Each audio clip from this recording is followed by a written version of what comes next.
As we head through into the afternoon, cloud will tend to increase across the northwest, and on the whole, many southern and western parts of the UK will see a fair bit of cloud around, with the best of the sunshine by this point across the east and southeast of England, and temperatures in the range 7 to 10 Celsius. 10 down towards the southeast is 50 in Fahrenheit. So we end the afternoon with quite a bit of sunshine across the mainland of Scotland, a bit of patchy cloud up towards the Northern Isles and across some southern and central parts of mainland Scotland there. For Northern Ireland, also some patchy cloud around with the best of the sunshine across the east of Northern Ireland, whereas for England and Wales, a bit of an east-west split to end the day. Certainly a fair bit of cloud across Wales and the southwest of England, with the best of the late sunshine reserved for some central and eastern southeastern parts of England. Going into the evening then, through the overnight period, the cloud will tend to push away towards the northwest of the UK. That allows skies to clear from the southeast across most areas. We'll pay the price for that though as we go into the early hours of Tuesday. Notice the blue colours appearing on the chart quite widely, indicating a pretty widespread frost as we go into the early hours of Tuesday. Temperatures across parts of Scotland could dip down to -7, even -8 Celsius by Tuesday morning itself. Even further south, temperatures a few degrees below freezing. So we start Tuesday then with that frost around, and that will only slowly lift across some southern and central parts of Scotland there, and elsewhere with plenty of sunshine around though, and fairly gentle winds. It shouldn't feel too bad out and about. That sunshine pretty much wall to wall for many parts of the UK. Just a bit of patchy cloud there towards the far northeast and an isolated shower there. But notice the temperature still pretty disappointing in the range 6 to 11 Celsius. Expect a warm front, moving from the kitchen right through to the rest of the house. Boxed boilers, sponsors of weather on GB News. You could be the next big winner of the Great British Giveaway, as we have an incredible £17,777 in tax-free cash to be won. Cash that you'll be able to spend on anything you like. And if that wasn't enough, we'll also give you the latest Mulberry handbag, and not one, but 2 sought-after designer watches, so you can style it out this spring. For another chance to win the lot, text cash to 63232. One entry costs £2 plus 1 standard network rate message, or text bonus to 63232. 5 entries cost £5 plus 1 standard network rate message. Go to gbnews.com/win. Entries start from just £2. Call 0903 681 3232. Calls cost £2 plus your network access charge, or post your name and number to GB12 PO Box 8690 Derby DE1 9TT. UK only. Entrants must be 18 or over. Lines close at 6 p.m. on the 4th of April. Please check the closing time if listening or watching on demand. I'm Michelle Dewberry, and this is GB News, the People's Channel, Britain's news channel. The royal family is an enduring symbol of tradition, unity and pride for Britain. At GB News, we celebrate what makes this country great. In our new royal newsletter series, you can join me, Cameron Walker, for Inside the Palace, an exclusive look every week that takes you beyond the gates and brings you the very latest from those at the heart of the monarchy. Never miss a royal moment again. Sign up now. Go to gbnews.com/royal newsletter and get the latest straight to your inbox. Mornings don't have to be tiresome, especially if you have the right company. Wake up to news as it happens, opinion and debate, and of course, a little bit of entertainment too. Because when the kettle's on, we're on. That's Breakfast on GB News, a show worth waking up for. Every morning from 6 a.m. Only on the People's Channel, Britain's news channel. We'll spread the news, you spread the word. We're proud to be GB News, the People's Channel, and as you know, we always love to hear your views. Now, there's a new way of getting in touch with us at gbnews.com/your-say. By commenting, you can be part of a live conversation and join our GB News community. You can even talk to me, Bev Turner, or any of the members of the GB News family. If you want your news to be straight talking... This is a nightmare for the Conservatives again. Down to earth. It's not just Nottingham where this is happening, is it? And most importantly, honest. Hard-working, middle-class taxpayers, they'll get their book thrown at them. They catch me, Martin Daubney, Monday to Friday, 3 till 6 p.m. on GB News, Britain's news channel. I'm Emily Carver. This is GB News, Britain's news channel.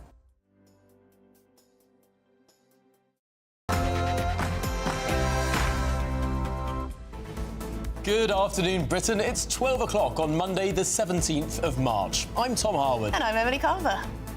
Now, in just a few moments, we're going to be headed live to this room. Yes, we're hearing from Nigel Farage as the Reform Party leader kicks off the week with a significant announcement. It comes as Reform has gone from 5 to 4 MPs, with a bitter feud emerging between the party leadership and now independent MP Rupert Lowe. Yes, how much will these recent party splits overshadow today's press conference, or is today the big chance for the insurgent party to turn a new leaf? Well, elsewhere, welfare war. The government has buckled under pressure to keep personal independent payments in place. But will they still hope to slash the benefits bill? Where should they make the cuts? Well, the Economic Secretary to the Treasury, Emma Reynolds, had this to say. There is nothing progressive about locking that many people out of the labour market. And it's a right royal headache, isn't it? A US court has ruled that Prince Harry's immigration files must be made public by tomorrow. What will he do? And happy St Patrick's Day to all who celebrate. Today we're bringing you the luck of the Irish as GB News heads to Downpatrick for the annual festivities.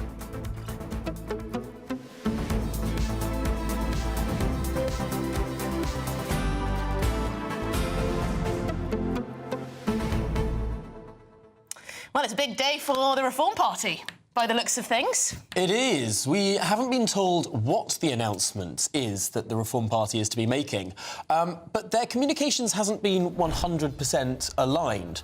I noticed that on Nigel Farage's YouTube channel, this has been titled a defections announcement. Now, we have no confirmation that that is actually what it's about, but perhaps someone on the inside of Reform got a bit trigger-happy there with the titling for one particular online avenue of distribution. I think that might be the case, you know. Maybe that's what they've been calling it behind the scenes, and someone decided to just label the YouTube video the live stream of that. But we'll be bringing you this because I'm not sure if the press are actually going to have a chance to ask questions, but I'm sure they will try their very best after everything that's happened over the last week or so. And a birdie tells me that we get an interview with Nigel Farage after this announcement too, so we will be able to press the party leader on what has been a fairly turbulent 7 days. I mean, I don't think anyone quite expected the initial feud between Rupert Lowe and Nigel Farage to just continue to grow in the way that it has. Yes, and both of us were away for the week, so we weren't reporting on the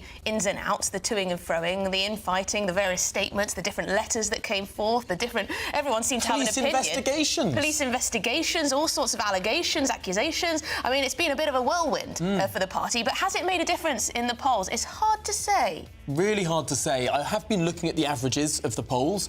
It's true to say that there has been a slight dip from the peak of the Reform performance back at the end of last month. But to what might that be attached to? I don't know, because the beneficiaries of this slight Reform dip has been Labour, which has gone back into first place across the average of the polls. Yes, I do wonder if perhaps Keir Starmer had a bit of a bump with all the positive headlines around Ukraine and Putin and Vladimir Zelensky and the coalition of the willing. Did he get a little bit of a boost from some of those Reform voters? I suppose it is easy to appear like a statesman. When you're the Prime Minister of such an important country as the UK, you can convene the world. The Prime Minister of Canada is flying over here today to meet with both our Prime Minister and the King. And also over the weekend, we saw another convened coalition of the willing call organised by the United Kingdom. I mean, surely that has got to make Keir Starmer seem more prime ministerial in the minds of the voters. Well, it looks like we've got a little bit longer to wait, so we are going to very quickly get to the headlines and bring you straight back to the Reform Conference as and when it happens.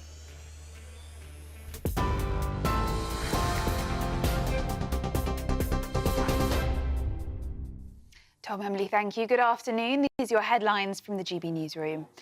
The Prime Minister is facing growing discontent as the government prepares to unveil a major overhaul of the welfare system. Work and Pension Secretary Liz Kendall will set out plans to restrict some sickness and disability benefits tomorrow, meaning only the most severely disabled would be able to qualify. But with some MPs already rebelling, the plans are likely to be opposed by those in the party who are concerned about attempts to slash the welfare budget. It follows comments from the Health Secretary that the UK is overdiagnosing mental health conditions, with the number of people claiming disability benefits for anxiety and depression doubling in the past decade. And Economic Secretary to the Treasury, Emma Reynolds, agrees with Wes Streeting, but she assured GB News earlier the most vulnerable would be protected.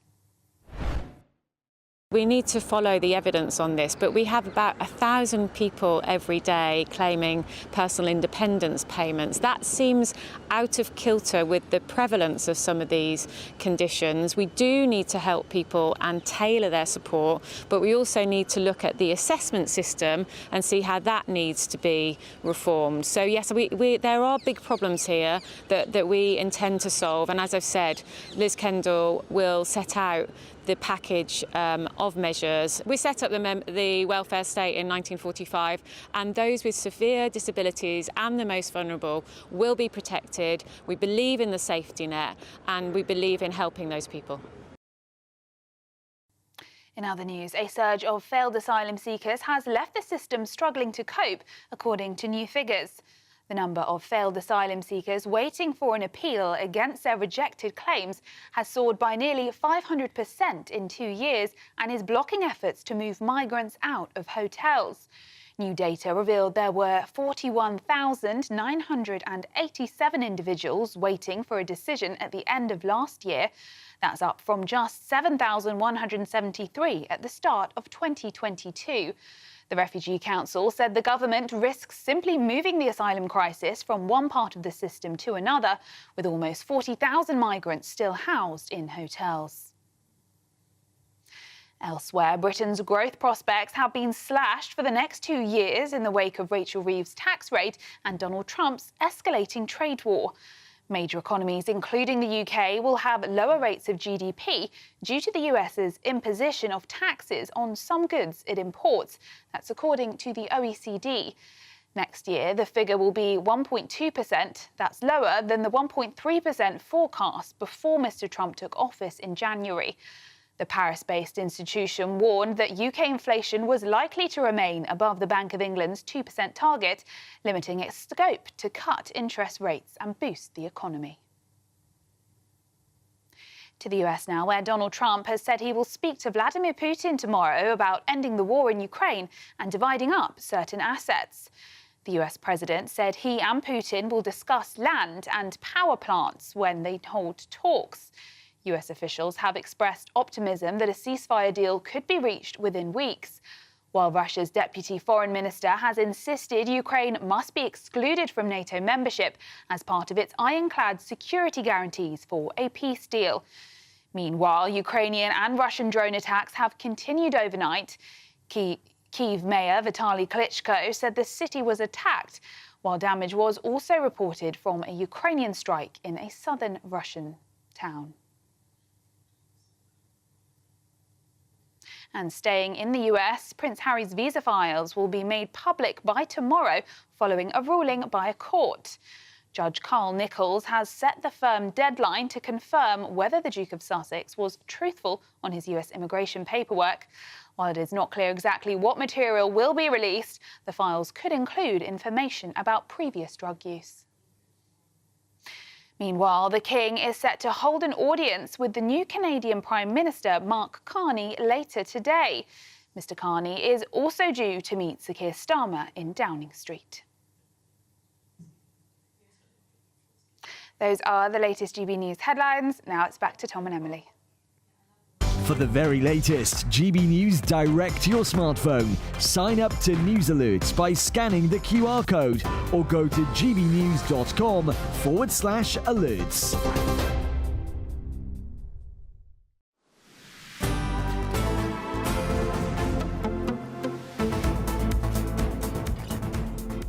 Good afternoon, Britain. It's 9 minutes past midday, and we are expecting a major announcement from Nigel Farage in the next few minutes. Here is the room where we can see actually a huge number of chairs on stage. Rumours that this is an event to do with defections. The growing threat to the Tories is Reform UK. Well, it looks like they're playing a little introductory video there in the room. Britain needs reform is, of course, the tagline at the back.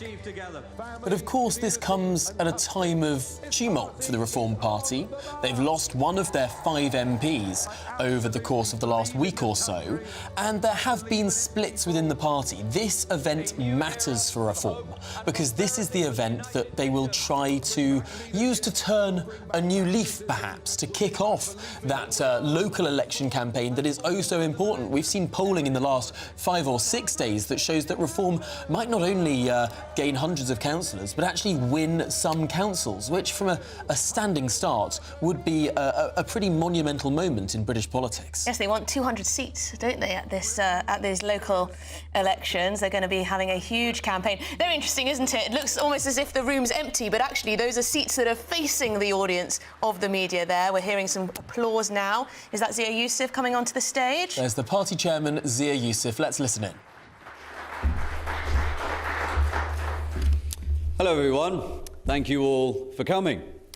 We have a very special announcement for you today that underscores the stunning momentum that Reform has had since the general election last year.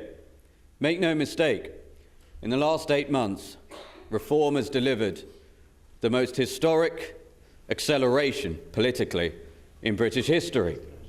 We've surged from 14% support nationally to 26% in the average of the polls. We've signed up over 160,000 new fully paid up members. We've opened 400 branches. We've held over 30 events enjoyed by tens of thousands of attendees across this great country. And all of this has been achieved with a fraction of the resources of the 2 old parties, and it's been achieved in just 8 months. But behind the scenes, we've also been working incredibly hard to build an election machine that will enable us to stand in the tens of thousands of elections that are coming up over the next few years. And to put that into context, what we've been building, remember last May, Reform failed to stand in 88% of the council seats that were up. This year, Reform will stand in all of the council seats that are up. And the reason we've been able to achieve all of this is because of the heroes in our grassroots movement and the hundreds of thousands of members that we have across the country, and of course the millions of supporters we have across the country. And I'll tell you what, that is what building a political party looks like, and it's what building a winning movement looks like. So we are now looking ahead to the 1st of May. It's clear Reform has all of the momentum in British politics. And if you're in any doubt about that, let me please introduce the leader of Reform UK, the Member of Parliament for Clacton-on-Sea, and the next Prime Minister of the United Kingdom, Mr. Nigel Farage.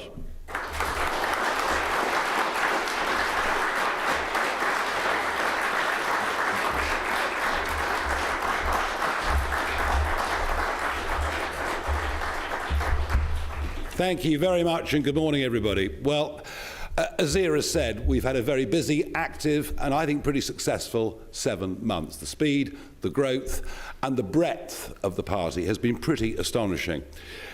I have to say my main priority since July the 4th has been the 1st of May, because the 1st of May is our first real electoral test since the general election, where we intend to prove that the polls are not virtual, but that they are real. So a huge amount of work has got into it, and the political opportunity is, I think, pretty extraordinary. Labour have not exactly got off to a very good start. And even if the Prime Minister is able to use his Brexit freedoms to stand much taller on the world stage than he would have done as EU members, it's the real cost of living, it's daily life, that is getting people down. You'll notice that the growth figures that came out on Friday showed that for 4 of the 7 months since, as she was dubbed by Lee Anderson, Rachel from Accounts has been our Chancellor, GDP fell. But of course, the real story is what is happening through mass migration and population explosion to GDP per capita, which continues to fall and has done for the last couple of years. The country is being deindustrialised, and I think very few people actually understand just how big the impact is going to be on jobs and the economy once the budget takes full effect on April the 1st. So we have a chance and an opportunity there. As for the Conservatives, well, of course, on May the 1st, they're going to be defending hundreds of seats that they won in 2021, when they were right at the absolute peak of Boris Johnson's then success. But the level of betrayal to so many voters who voted Conservative back in 2019 has been such that the party now stands, frankly, for nothing. It serves no particular purpose. And the truth is that in many seats, indeed, particularly the 300 county council and unitary seats that are held by Labour, frankly, a vote for the Conservatives will be a wasted vote, because we are the ones that will be challenging Labour. And that applies too to the by-election, which will take place, we're not sure when, but it may well be on the 1st of May in Runcorn and Helsby. And I promise you, a Conservative vote there will be a completely wasted vote. It's going to be a two-horse race between us and the Labour Party. And I think it could be a very exciting contest. And we're readying for that. And as soon as we know when the by-election is, we will have a press conference in Runcorn to show you who our candidate is. I have to say, as the 1st of May approaches, we are pretty furious that 5.5 million people have had their vote denied. And just by sheer coincidence, it happens to be in many of the counties that are the strongest counties for reform. We were told the election would be delayed by a year.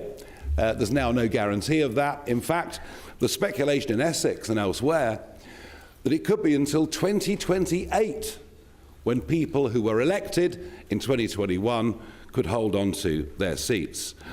And it is, frankly, just an act of collusion and political cowardice taking place between the Labour Party and Conservative council leaders. So we're pretty appalled by that. But you know what?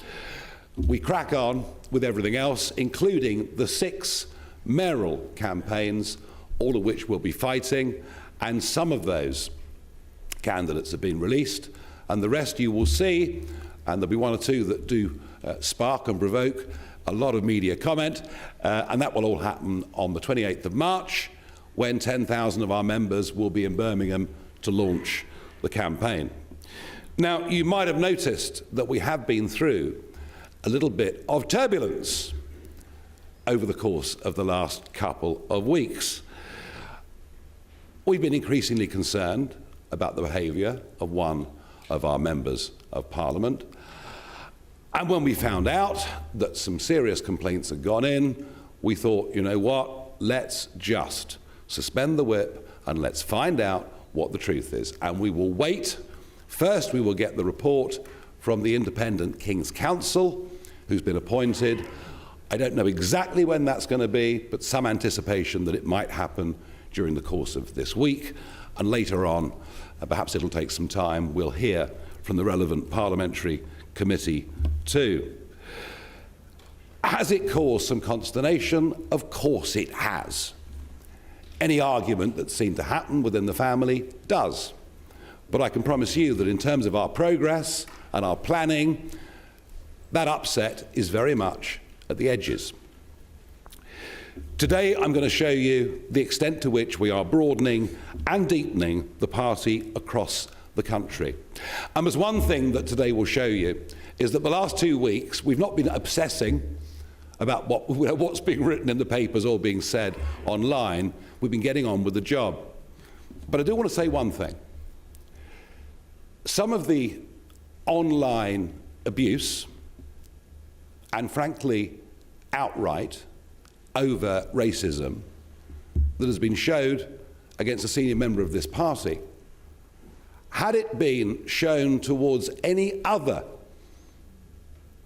member of the ethnic minorities from the Labour and Conservative parties, every one of you in the journalistic arena in this room would have been in total and absolute uproar. it would have been a major national story. But because it's happening to us, no one seems to really care, with the honourable exception of Danny Finkelstein in the Times. I've never really agreed with anything in the past Danny's ever written, but on this he showed himself to be fair and to be decent. Anyway, we are big enough and ugly enough to take it, and we are cracking on. There is a great sense of energy and optimism out there in the country. In fact, Saturday just gone saw campaigning from a by-election taking place in Glasgow to all the candidates being out in Doncaster and in many other parts of the country. But one of the things that we lack in reform is experience. A lot of our people that have become part of the 400 branches that we've set up that Zia mentioned, a lot of them have never been in politics before. We need some old lags. We need some people who've been in council and know what they're doing. And that's why today I'm delighted to announce that over the course of the last 2 weeks, we have managed to sign up the following people.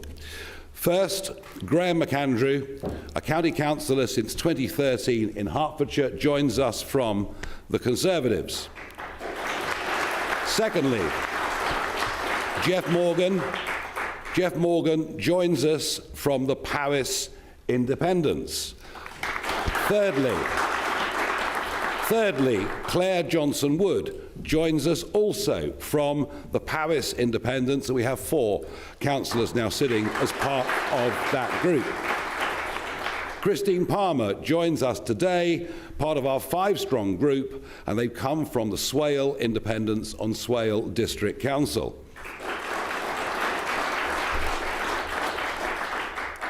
Reg Kane is a Liberal Democrat on Cheshire East Council and joins us from, wait for it, the Liberal Democrats.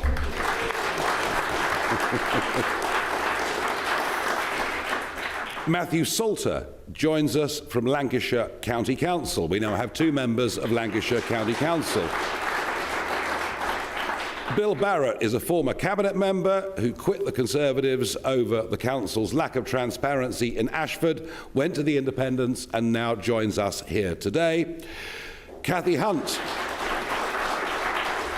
joins us, and she's a member of the County Durham Council. She comes over to us as an independent. We now have a group of 3 sitting on that council. Richard Palmer comes to us from the Swale Independence Alliance today. Ian McIntosh joins us, and Ian joins us from the Conservatives, but joins our group on Powys County Council and is very welcome indeed. Vernon Smith, who's been chairman of Gloucestershire County Council, joins us today and comes from the Conservative Party.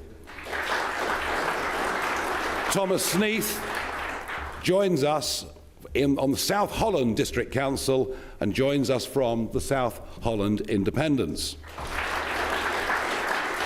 Emma Ellison joins us on Blackpool Council. She comes from the Conservatives and she joins Jim O'Neill, who won a by-election there just recently. Manzoor Hassan joins us, and he comes from the South Holland Independents, and he comes as a member of Lincolnshire County Council, and he's very welcome indeed. Stephen Reid, well, he was born an Australian, but he's now a Brit. He served many years in the Australian Navy, and he joins us from the Conservatives from North East Derbyshire.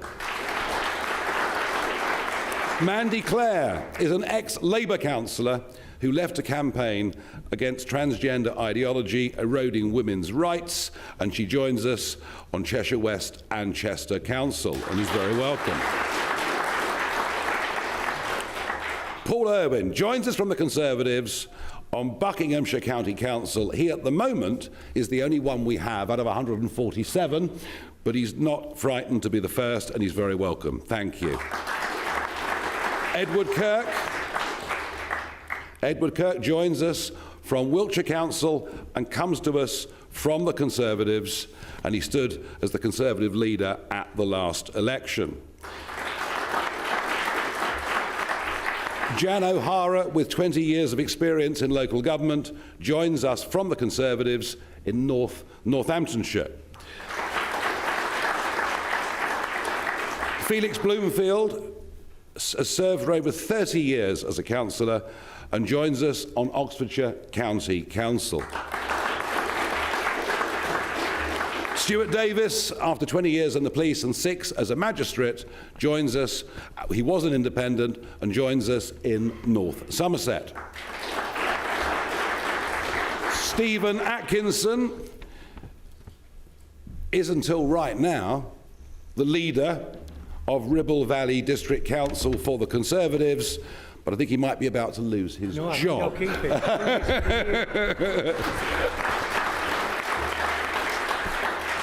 Heather Asker has been a councillor for 18 years whilst raising a family. She was elected last time round as residents for Uttlesford and joins us on Uttlesford and Saffron Walden.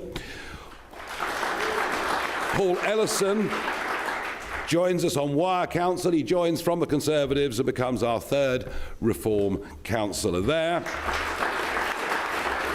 Dirk Ross is a member of Kent County Council. He was an independent but joins us today as Reform and will stand for us on May the 1st.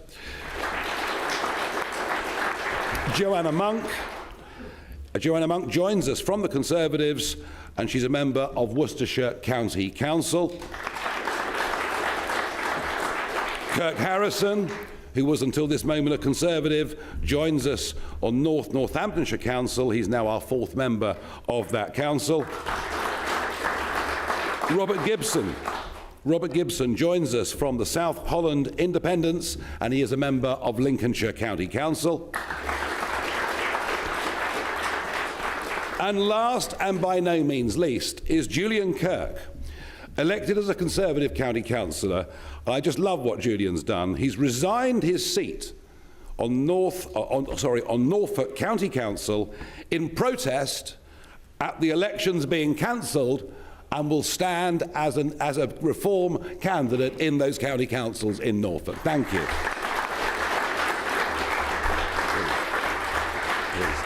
Thank you, everybody. We are growing, we are building, we are deepening, we are broadening, we are strengthening, we are getting ready for the 1st of May. This party is very, very much on the up. But I'd like just 2 of those that join us perhaps to say a few words. I'll start with Stephen Atkinson. Thank you. Thank you, Nigel. And it's good afternoon all. It's great to be here. I am the 2nd longest leader in the history of Ribble Valley Council, a council that delivered great success for its residents. But yesterday, I resigned from the Conservative Party and today I join Reform.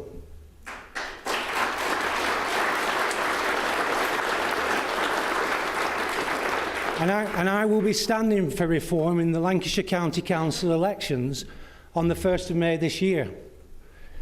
And the reason is that Reform's vision for growth, prosperity and safety for all Britons is what the country needs. Reform is the only party that can save the country.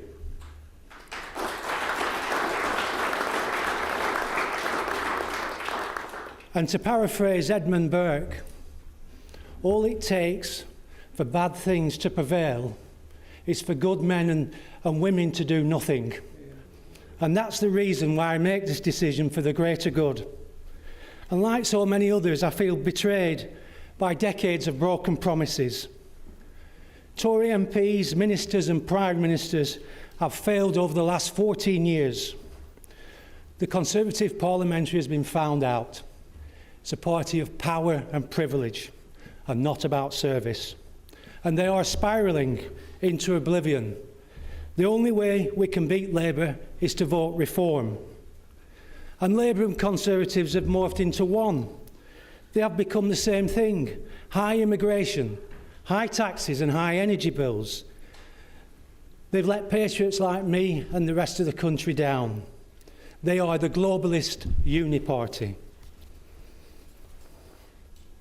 The only way to ensure We Beat Labour is uniting behind reform, all with a shared vision, making sure the United Kingdom is sovereign, prosperous and independent nation that we all know it can be. For too long, British politics has been dominated by self-interest and failed promises. Only reform will bring the common sense and trust back to politics, prioritising residents in everything we do. Reform UK, a party that truly believes in restoring the Great Britain many of us grew up in. And preferring for government in 2029, we need to be ready at all levels. I know how much waste happens in councils across the country. And when we're elected, we're going to go through line by line. And if it does not benefit residents, it will be reduced or removed. And that money will be put into potholes. We'll have the best roads we've had in a generation. And we'll open our tips for when people need to use them, and they won't need a permit. We're going to put people first. But only reform can fix this. Years of mismanagement by successive Labour and councils have allowed officers to become transfixed by their own institutional beliefs. And we need leadership. We need leadership at council level. And finally, if I may finish, I am proud to announce my decision to join the party that truly puts the people first. There will be many more to make this transition. Together, we can set our county councils on a path to success and fight local government reorganisation, win seats up and down the country, and help share a brighter future for the entire United Kingdom and our children. Thank you. Stephen, thank you.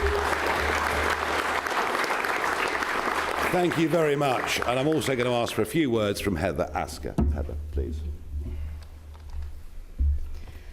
Thank you, Nigel, and good afternoon, ladies and gentlemen. I've been a town and district councillor for Saffron Walden and Uttlesford District Council in glorious northwest Essex, proudly representing the area that I love to call home for the last 17 years. I know that speaking with family, friends and neighbours, that residents want to be heard and represented at all levels of government by those that live side by side with them and experience the same issues as them on a daily basis, good and bad. However, those same people do not feel that's the case and believe they're being let down by the established parties. I believe that there is an appetite for real change in politics. Residents have been crying out for an alternative to those parties that have let so many of us down. Now there is, the Reform UK Party. I'm proud to say that today I have now joined Reform UK, as I strongly believe its positive, fresh, forward-thinking, looking vision for the future is for us all. Only Reform, led by Nigel Farage, believes in talking up Britain and not talking it down. The party's values of family, community and country are ones that are working, as a working mother and local councillor, very much resonate with me. One of the reasons I became a local councillor is because I want to leave my part of the world in a better place than I found it. I had hoped to stand for Reform UK in the Essex County Council elections, which were meant to take place in May. However, I watched in dismay as the Conservatives and Labour have worked together to deny any democracy to the voters in my area, as well as to millions of others throughout the country. I truly believe that we will only get reform if we vote for it. I will do my best to support the party's candidates in neighbouring areas where elections are going ahead. I look forward to getting on the campaign trail in support of our brilliant mayoral and local candidates. As a local councillor first, you have the benefit of understanding all your residents, what they want and need. Understanding local issues will help establish your future and gain the respect and support of your communities. On the 1st of May, if you want reform, you must vote reform. Thank you.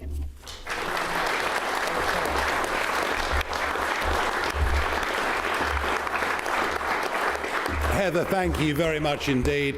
Very big welcome to all 29 of you. There are many, many more in the pipeline. that are going through the process at the moment, and you find out who they are over the course of the coming weeks. This is one of my last days in London for a very, very long time. I have already 30 events booked all around the country in the run-up to these county council, unitary and mayoral elections. We're going to be out there where we're allowed to have elections. We're going to be out there canvassing, campaigning and doing our best, as I said at the start, to prove that the polls aren't virtual. Actually, the real votes exist out there on the ground. And I believe they do.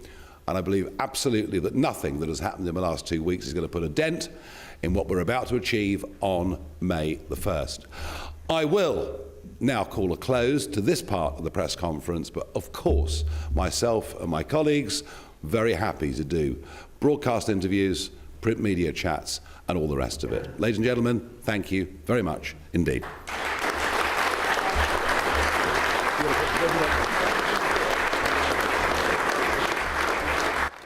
Well, we've been listening to Nigel Farage with a significant announcement there. A number of defectors from all parties, from the Liberal Democrats, yes. One of them came to the Reform Party, lots of Conservatives, Independents as well.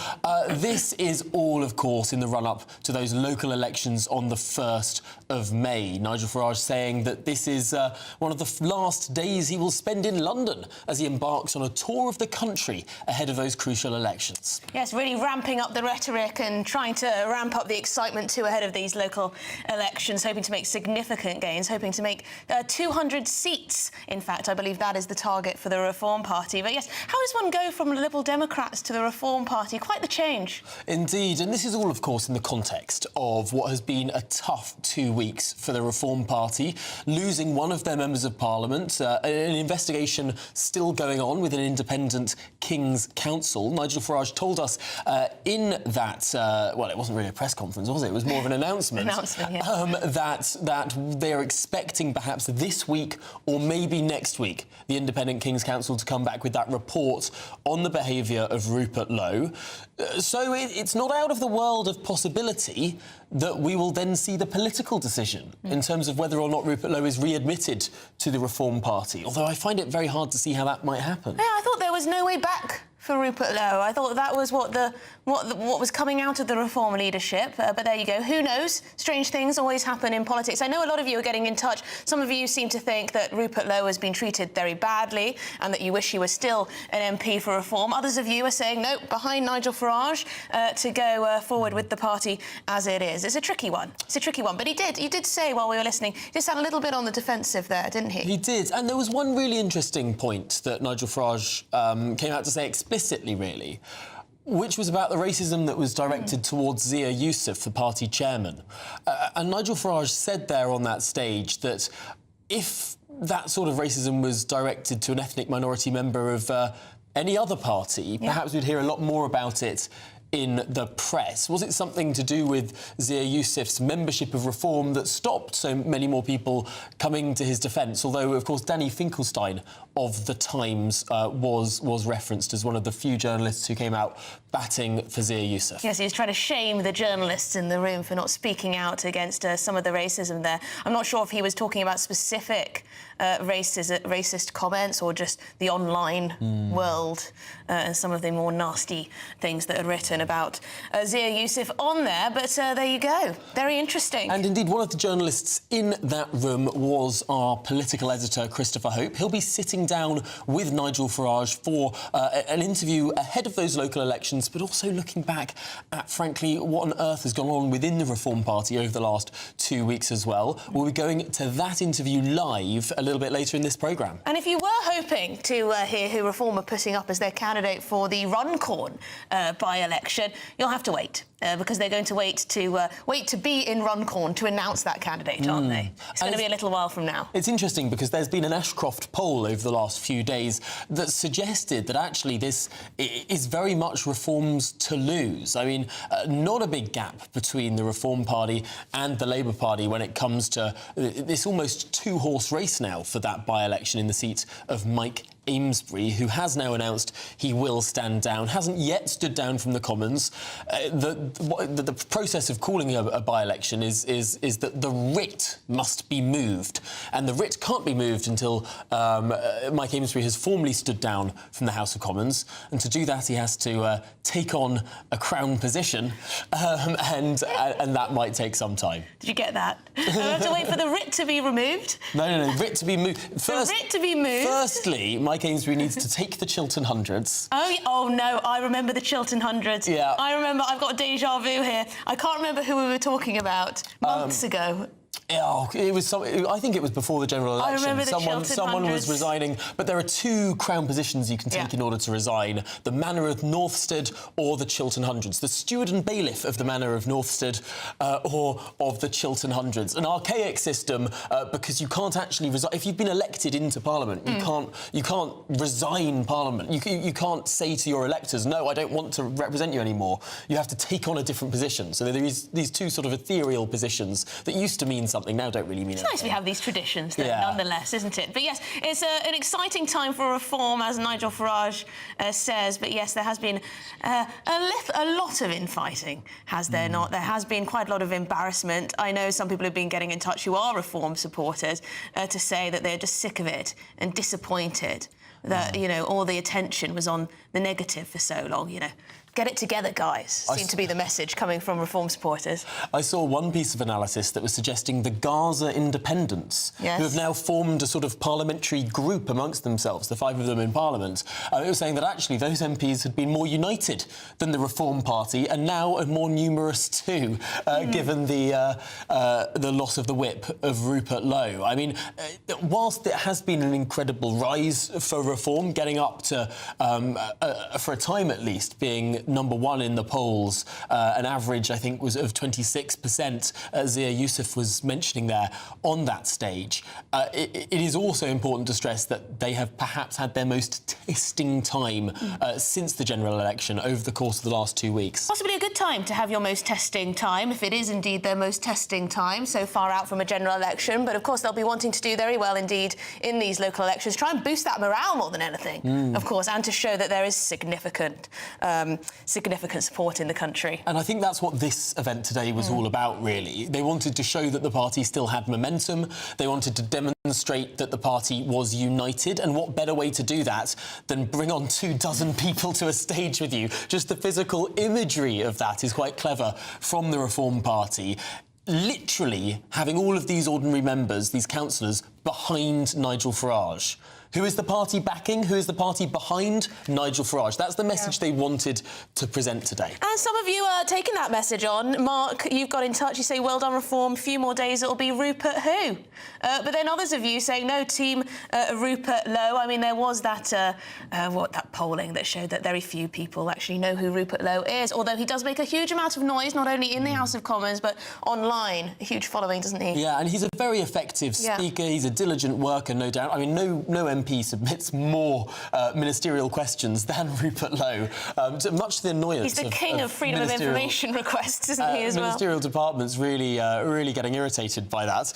But I suppose there is this question.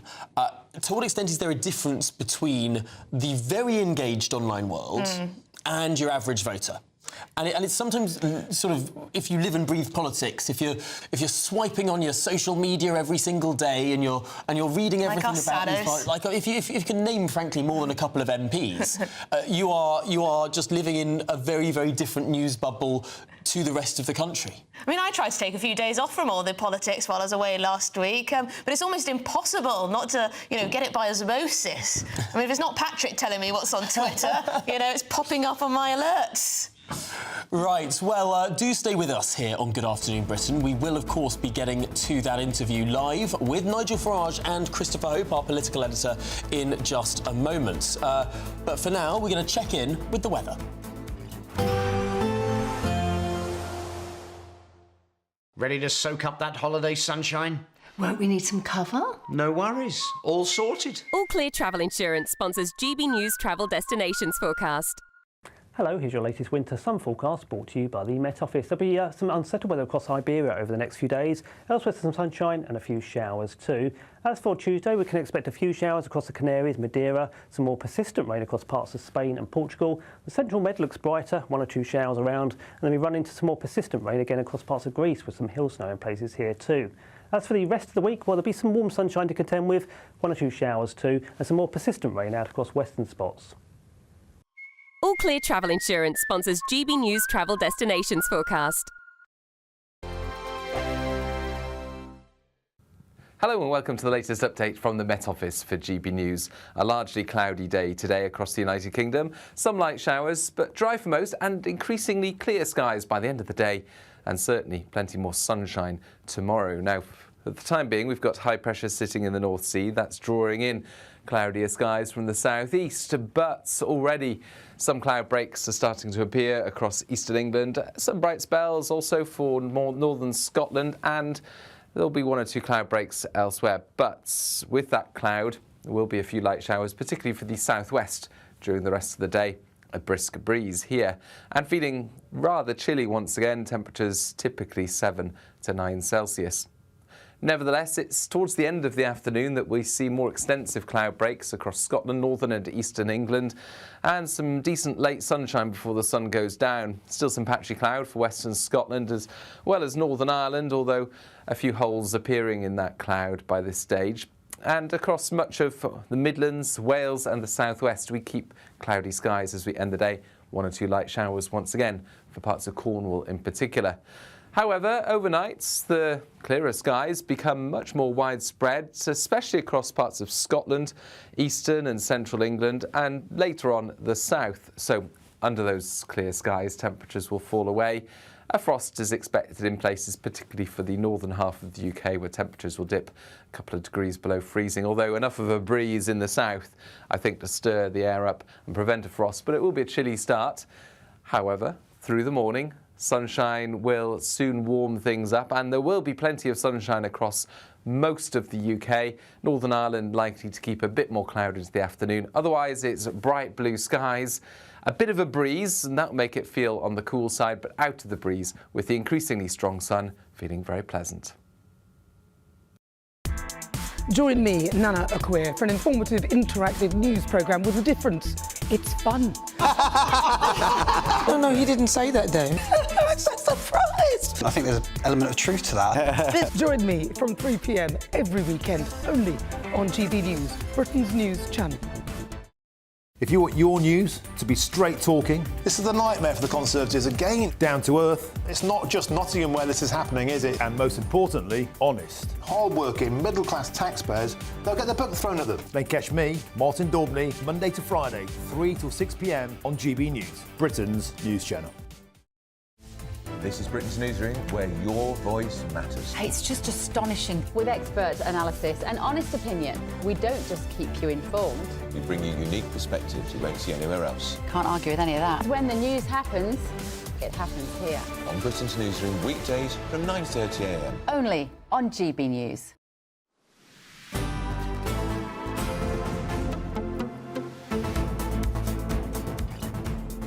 Good afternoon, Britain. It's now 47 minutes past midday. We've been listening today to a live. Well, it was going to be a news conference, but we're getting the interviews afterwards. It was more of an announcement from the Reform Party over dozens of new defections at the local council level to that party. But I think there was something more to this announcement today. Oh, yes. This is Nigel Farage trying to regain the narrative after a bumpy couple of weeks for the Reform Party. Do you think he did that? I think the imagery was very good for him. Well, let's ask Ross Clark, journalist and author, to see what he makes of it. Ross, do you think Nigel Farage has reclaimed the narrative? Well, yes, up to a point. It's quite a coup to claim 29 councillors in one go, although they're not all from the Conservatives. Many were standing as independents as well. So, one from the Lib Dems, which is really quite a coup. But it's not all one-way traffic. We should remember that back in January, 10 councillors in Derbyshire resigned from Reform UK, protesting at what they referred to as Nigel Farage's autocratic way of running the party was a similar complaint to which Rupert Lowe, of course, was making before he was defenestrated.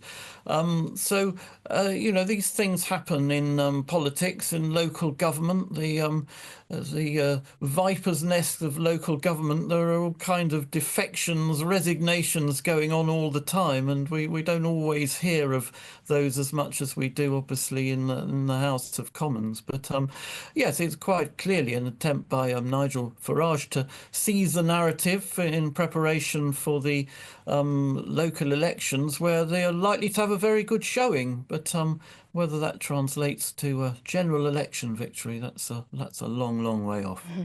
Yes, it's interesting to look at some of the polling that has been done ahead of the local elections on the 1st of May. I mean, suggestions that the Reform Party not just picking up hundreds of councillors, but they could actually win certain councils. They could win Durham Council, for instance. And there are a number of different areas around the country where there really could be significant breakthroughs, not just in a level of showing support, but actually in executive authority too. Yes, and of course that would be a huge breakthrough if they did win a council. But as also it's a period of hazard for them, because of course once you get into power, once you're starting running things, people start judging you by that. Whereas up until now, of course, the reformers tend to be judged by the sort of potential and by the rhetoric of Nigel Farage and other Reform MPs. But I say, well, once they if they do start running things, then they'll have a record to defend. And you know, if they don't run a council well, then obviously that's a huge negative thing for going onto bigger and better challenges in the House of Commons. Yes, you did admit there was a lack of experience, so just hoping that people can actually do their job well. What did you make of the comments of Nigel Farage about racism against Zia Youssef, the chairman? Some people online are saying also criticism about Zia Youssef is now racism, but I don't know, has there been dreadful racism against him? Well, this is a very big problem for Reform UK. I mean, it's not that Nigel Farage is a racist, whatever people throw at him over the years. And it's not that, you know, the other big faces of reform are. But if you are if you're positioning yourself on that wing of politics and, you know, making migration a very big issue, you are going to start attracting people with, shall we say, unsavoury views. And Reform UK are going to have to manage that very, very well. Nigel Farage, obviously, he takes a very, very tough line against Tommy Robinson, whom some people wanted to see in Reform UK. You know, I think he is very, very aware of the problem that Reform UK may have in attracting the wrong sort of candidate. And but clearly, you know, you're starting a political party from scratch. You're getting people without experience, as Farage admitted today. You're getting people from all kinds of walks of life. You'll be getting sort of people who like sounding off on Twitter, and we know that, or X as it's now called, and we know what problems that causes when people go back through your history and so on. So, you know, Reform UK got to find tremendous number of candidates, both for local elections and next general election. And, you know, there are bound to be quite a few hiccups on the way, and that's going to be quite a challenge to manage the bad publicity from that. It will certainly be a fascinating one to watch. And, of course, we don't yet know when this Runcorn and Helsby by-election will be, which no doubt will eclipse the local elections, at least in the sort of narrative sense. Yes, and if Reform won there, obviously that would be huge news. But don't forget, we went through this, didn't we, with the old SDP, Social Democratic Party, in the early 80s, which won a string of by-elections, very impressive wins, Shirley Williams and so on. But, come the following general election, we reverted to a two-party system, and the SDP and the Liberals, who were then in as alliance, got squashed. Ross Clark, thanks so much for joining us, a journalist and author, talking through the fortunes, or otherwise, of the Reform Party. Yes, this, of course, is Good Afternoon Britain on GB News. We've got lots more coming up in today's show, including that interview with Nigel Farage himself, so don't go anywhere.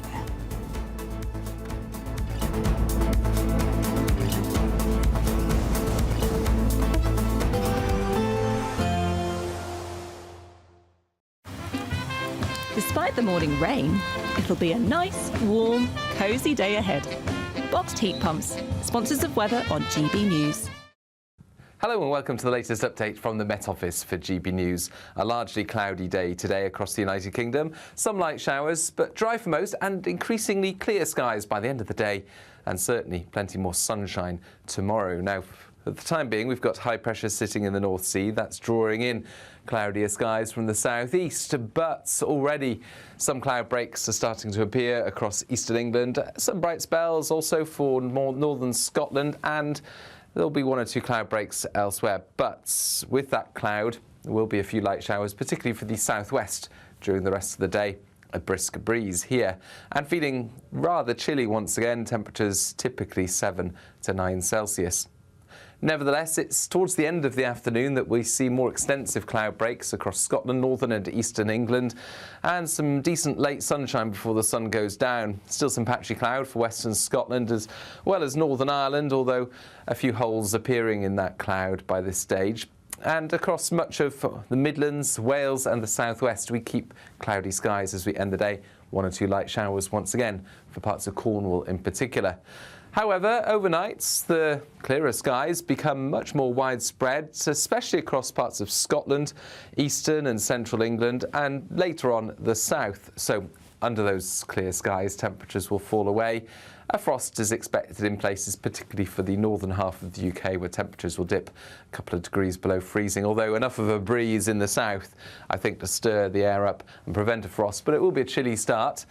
However, through the morning, sunshine will soon warm things up, and there will be plenty of sunshine across most of the UK. Northern Ireland likely to keep a bit more cloud into the afternoon. Otherwise, it's bright blue skies, a bit of a breeze, and that will make it feel on the cool side, but out of the breeze with the increasingly strong sun feeling very pleasant.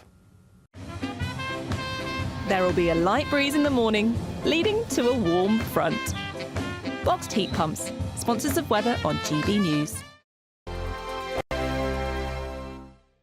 We're giving you the chance to splash out this season with an incredible £17,777 in tax-free cash. Jet off on your dream holiday, treat yourself to something special, or just save it for a rainy day. You'll also receive 2 brand new designer watches and a Mulberry handbag, so you can really look the part this spring. For another chance to win the lot, text cash to 63232. One entry costs £2 plus one standard network rate message, or text bonus to 63232.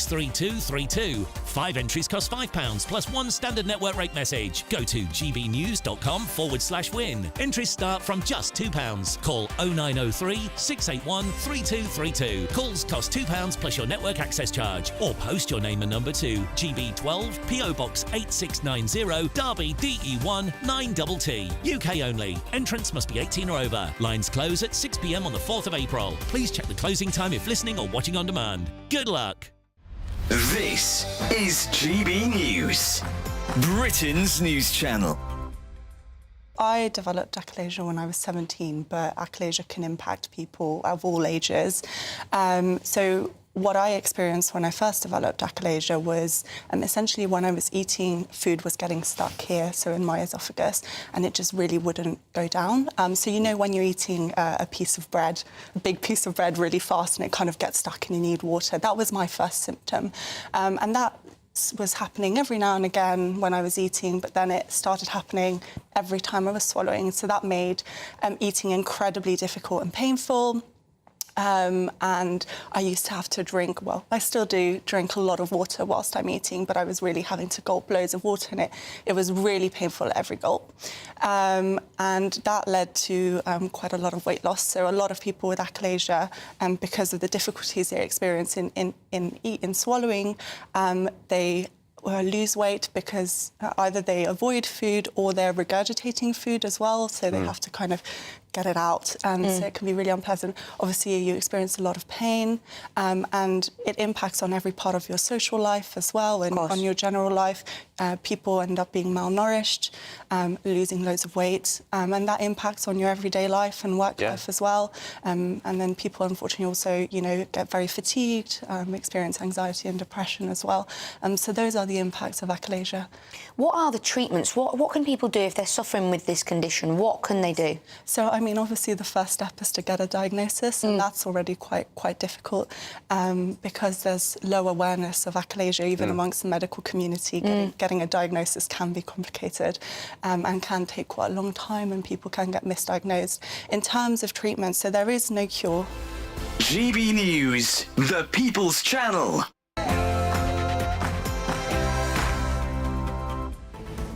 Good afternoon, Britain. It's 1 o'clock on Monday, the 17th of March. I'm Emily Carver. And I'm Tom Harwood. Well, GB News sits down with the disgraced MP Mike Amesbury, who says he will quit the Commons after punching a constituent. The former Labour MP was given a 10-week prison term, which was reduced to a suspended sentence after an appeal, leaving him at risk of being ousted from Parliament through the recall process.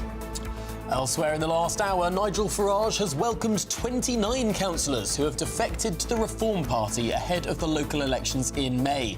All this as he insisted the party would not be damaged by the row and the departure of Rupert Lowe.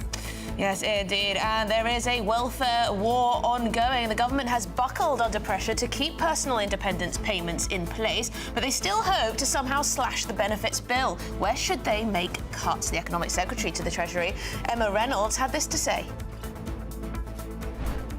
There is nothing progressive about locking that many people out of the labour market.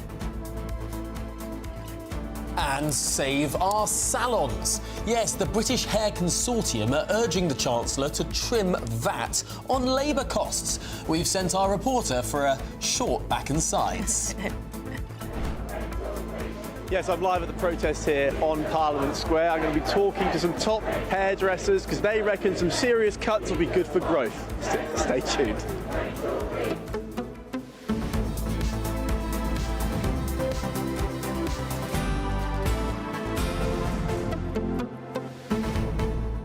Wow, what a day to be back on air, eh? So much going on left, right and centre. Out of the frying pan into the fire, we will be bringing you this extraordinary interview with Mike Amesbury. It's the first time that we'll have heard from him after that punch, that extraordinary punch that was caught on video that seemingly has now ended his political career. He sat down with our very own Gloria De Piero, and it's an incredible interview. Yes. It comes in two parts. We're going to be playing one part out this hour and the second part out next hour. And you really do need to see both because I think, if anything, it's the second part that gets that bit more emotional. Yeah, and I imagine he is quite emotional. Been through a lot. I mean, a lot of people saying a lot of terrible things about the man, of course. Gone through a lot, lost his career. I wonder if there will be any sympathy for him. Or any apology. Or any apology. That would be nice, probably.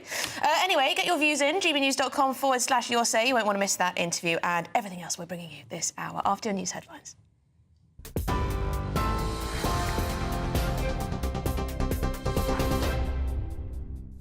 Good afternoon. It's just gone 1 o'clock. These are your headlines. Nigel Farage has welcomed 29 councillors who have defected to Reform ahead of the local elections in May.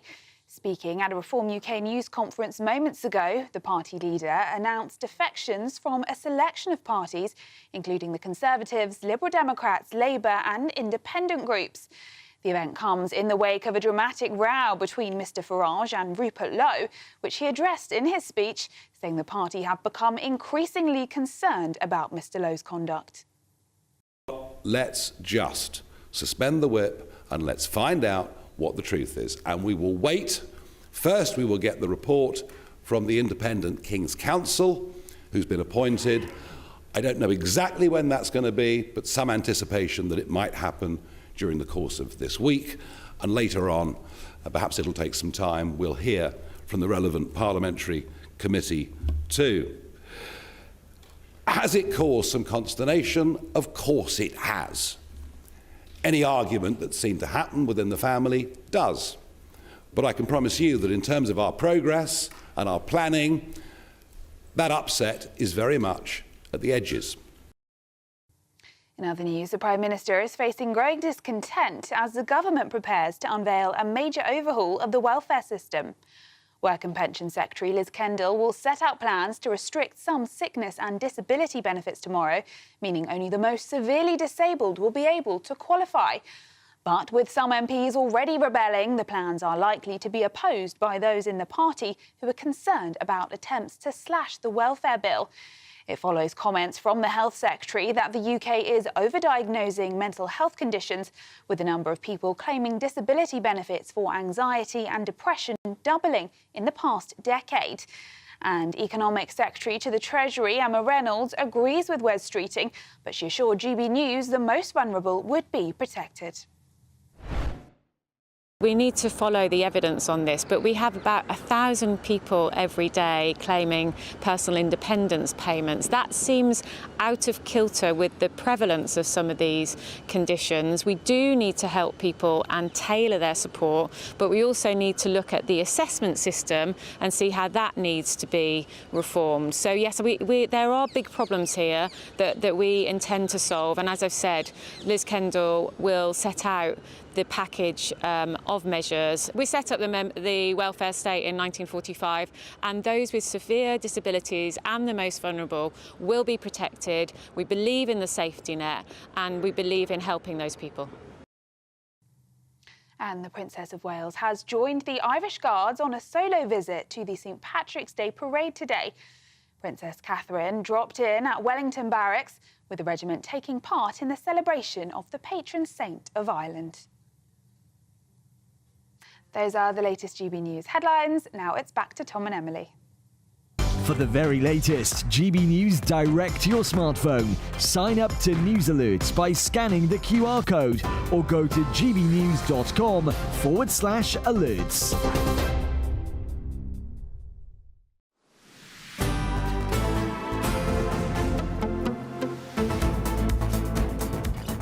Well, good afternoon, Britain, and a very happy St Patrick's Day. Some of us remembered to wear green this morning when we got up. Don't make me use my fact. He's always got a fact, doesn't he? Of course, the real colour of St Patrick is, of course, blue. Not since the 17th, 18th century. It's been green, the colour for St Patrick's Day, for centuries now, Tom. You're stuck in the past. The colour You're of stuck in the history books. The colour of the Irish Parliament is blue. The colour of St Patrick is blue. The colour of, the Irish harp on that blue background, St Patrick's blue. It's all blue. Blue, blue, blue. Emerald Island. Yeah, Emerald Island, Shamrock, OK, they're both green, but the colour of St Patrick, I maintain. Well, it's like, blue. Ask the Irish people, yes? If you're Irish, let us know. It's green now, the colour for Ireland, because I think you'll agree with me. 18th century, you're stuck in the past, you're stuck in the past. Anyway, shall we move on? Because we've got a very interesting interview for you, because GB News has sat down with the disgraced MP, Mike Amesbury. He says he will quit the Commons after punching a constituent. Yes, the former Labour MP was given a 10-week prison term, which was then reduced to a suspended sentence after appeal. But, of course, a suspended sentence still leaves him at risk of being ousted from Parliament through the recall process, a process he will now be avoiding. Let's listen to this exclusive interview. Mike Amesbury, yes. MP. You're still an MP. Last Monday, a week ago today, you gave an interview saying that you intended to formally resign as an MP at the earliest opportunity. Mm-hmm. When will that be? Today. So, as from today, I will no longer be the Member of Parliament for Runcorn and Helsby after nearly 8 years as being an MP. How do you feel today? Sad. Devastated. Not only for me, but, my staff as well, because, of course, it goes beyond me. For my family, this is a result of something that I did on October the 26th. Let's go back to October the 26th. You're a 55-year-old man. You set upon 45-year-old Paul Fellows after an argument at a taxi rank. Yes. You punched him in the head, you knocked him to the ground. Yes. You then continued to punch him at least 5 times. Yes. What the heck was going on with you that night? Yes. I felt threatened. I should have walked away. I didn't. I don't recognise myself. You know, the video clip that your viewers will see, something that I've had to watch time and time again, you know, in the courts. But it is me. And it's very important that I've owned that through the legal process. You know, a plea of guilty. Personally, family members, constituents, I've paid a price. I've been punished, and rightfully so. And I hope that I learn from this, and, you know, I clearly condemn violence, and yet anybody that knows me recognise that was me on the early hours of that morning. And I'm so sincerely sorry to Mr. Fellows, his family, my own family, constituents, parliamentarians. I live that moment. It's like a living nightmare every day of my life, but I'm the one that got things wrong, so I own it. It was 2 o'clock in the morning. Yes. Were you drunk? On a rare occasion, going out at, I think, 2:10 in the morning, went to get a taxi, like I suppose lots of people up and down the country. I can't count on, you know, my one hand how many times I've been out at that time in the morning. It was a tough time in Parliament, probably since we've been in government, actually, you know, all the difficult decisions that ministers will refer to. Of course, we're frontline in regards to that. It was a spontaneous thing. I'm not usually out at that time in the morning. I'm a human being, of course, like everybody else. That was my private time. I mean, you're always an MP, but you're not necessarily on duty at 2:10 in the morning. Mr. Fellows had a number of issues that he was vexed about, and he initially shouted me over, and I went to placate him, and fortunately the rest is history. I should have walked away, but I didn't. I mean, you referred to me being drunk. I probably had 6, maybe 7 pints. That's a lot for me these days. You referred to my age, 55-year-old bloke, an empty stomach. I think I remember I'd just had soup at lunchtime that day. Fridays is a really busy day, but you will know, for members of Parliament. I got so many things wrong that night and the small hours. I'm never usually by myself at a taxi rank. There's particular reasons for that. You know, I've had a stalker who even turned up to my plea hearing, who was prosecuted and dealt with by the police. You know, couldn't fault the police. In fact, I can't fault the police in this incident as well, you know, where I'm the perpetrator. They've done a professional job.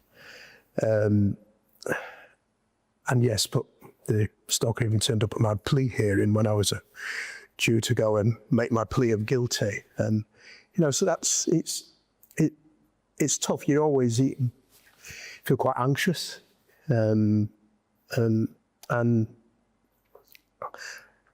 I'll never forgive myself for so many things that night and small hours, really. So I wanted to ask you, and if you had a problem with alcohol, but it doesn't sound like you're normally a heavy drinker. Is that fair? Yeah, it's fair. If you to do on average, I remember the probation service talking to me about this big pre-sentence. It's around 14 units. 14? 14 units. Gosh, I don't know anyone who's within that, within the NHS recommendations. But so you're not a drinker? No, just for that. But that particular night, I'd obviously, let's say, every now and again binge drinking. Yes. So an issue in regards to that.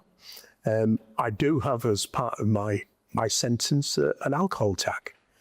So that's got to wear an alcohol tag. Yes, on my ankle. That's all the time, and I think it measures your sweat. So in terms of zero alcohol. How long do you have to wear that? I think it's 120 days with the tag, but it's a year with monitoring. Right. Yes.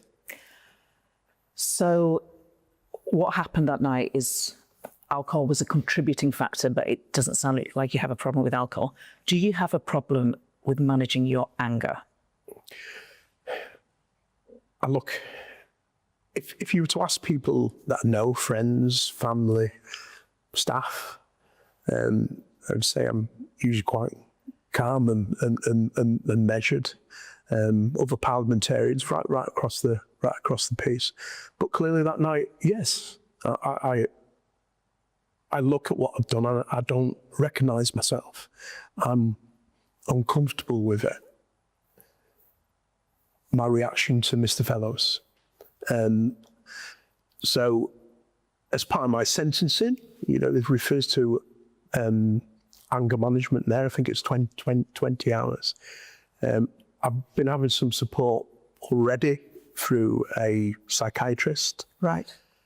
For the last 4 months. 4 months, so how often have you been talking to a psychiatrist? Well, psychiatrist and counsellor probably every week. Every week? Every week with a counsellor, psychiatrist probably every 3 weeks. Right. Yes. And what have you, because I noticed actually when I was preparing for this interview that in 2014, before you were an MP, you were a local councillor. Yes. And you wrote a piece, an article in the Manchester Evening News. I did. Revealing that you then was suffering and had been suffering with clinical depression. Yes. You said that you collapsed on the floor and that was the trigger you needed to go and see your GP. Yes. And ask for help. Do you have long-standing mental health problems? I do. I got on the right side of my mental health. It took me a period of around 4 years. So from 2014, that was on medication. I did receive counselling, CBT, so cognitive behaviour therapy. And I was the right side of that. I would say up until, there's a number of triggers really, but probably maybe March of last year, so maybe a year ago, I should have dealt with a number of issues I was facing, whether it be depression and anxiety, and now I'm. So I'm on medication again, and clearly I'm receiving support. I'm a person of a bloke of a particular background. I'm from a quite humble background, working class background, and it's far too difficult. Just probably the way we're programmed and brought up our environments to go public about that. So in 2014, I thought that was really important. I will continue to do that, continue to be an advocate. Far too many, it's not, the stigma isn't as strong as it was, yeah, but there's still far too many men in particular that do suffer in silence, and it does have consequences. It does have consequences. So you're on medication. You're back on medication now, and that's helping you at the moment. Yeah, and we're talking. The last, it's been 5 months now since the incident that I own. Yeah. But it's the medication has certainly given me bit of a lift just to try and get by. You know, I've been doing a job in the last 5 months of still representing my constituents and with the team and working hard. So I've had those responsibilities. I have a strong work ethic. I actually love work, but work with a purpose. Being a member of Parliament to me was it was a dream vacation, and it's more than a job. You know, I put my heart and soul into it, particularly my constituents. Well, there you go, Mike Amesbury, the disgraced MP who was caught punching his constituent in the street at around 2 a.m.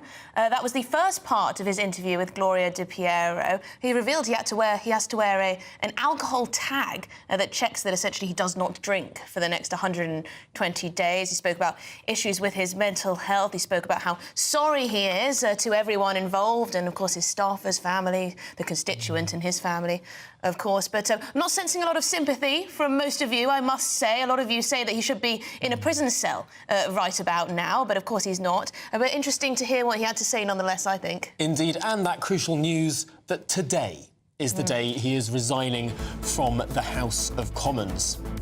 Does that mean that the by-election could be held on the 1st of May in line with the local elections? I think the time frame does work if the writ is moved this week. We'll keep an eye on that one closely.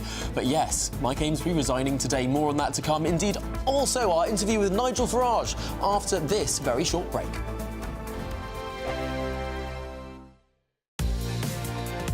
Mornings don't have to be tiresome, especially if you have the right company. Wake up to news as it happens, opinion and debate, and of course, a little bit of entertainment too. Because when the kettle's on, we're on. That's Breakfast on GB News, a show worth waking up for. Every morning from 6 a.m. Only on the People's Channel, Britain's news channel.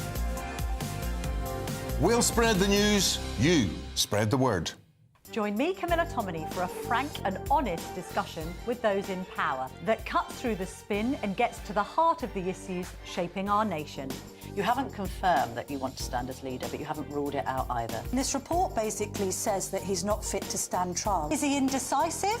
Incompetent? I deliver the dose of reality Westminster needs. That's the Camilla Tominey Show at 9:30 every Sunday on GB News, the People's Channel, Britain's news channel. Hi, I'm Michelle Dewberry, and my show is your opportunity to cut through all the noise and dive in headfirst to some robust debates. Ideas clash. Situation, isn't it? Because the failure is... You're deliberately avoiding my point. Nothing's held back. And if you think this is the end of it, wait for more. And we do not shy away from the difficult stuff. Sometimes I want to shake people and say, if only you understood. So join me on Dubes & Co. weeknights at 6 p.m, only on GB News, Britain's news channel.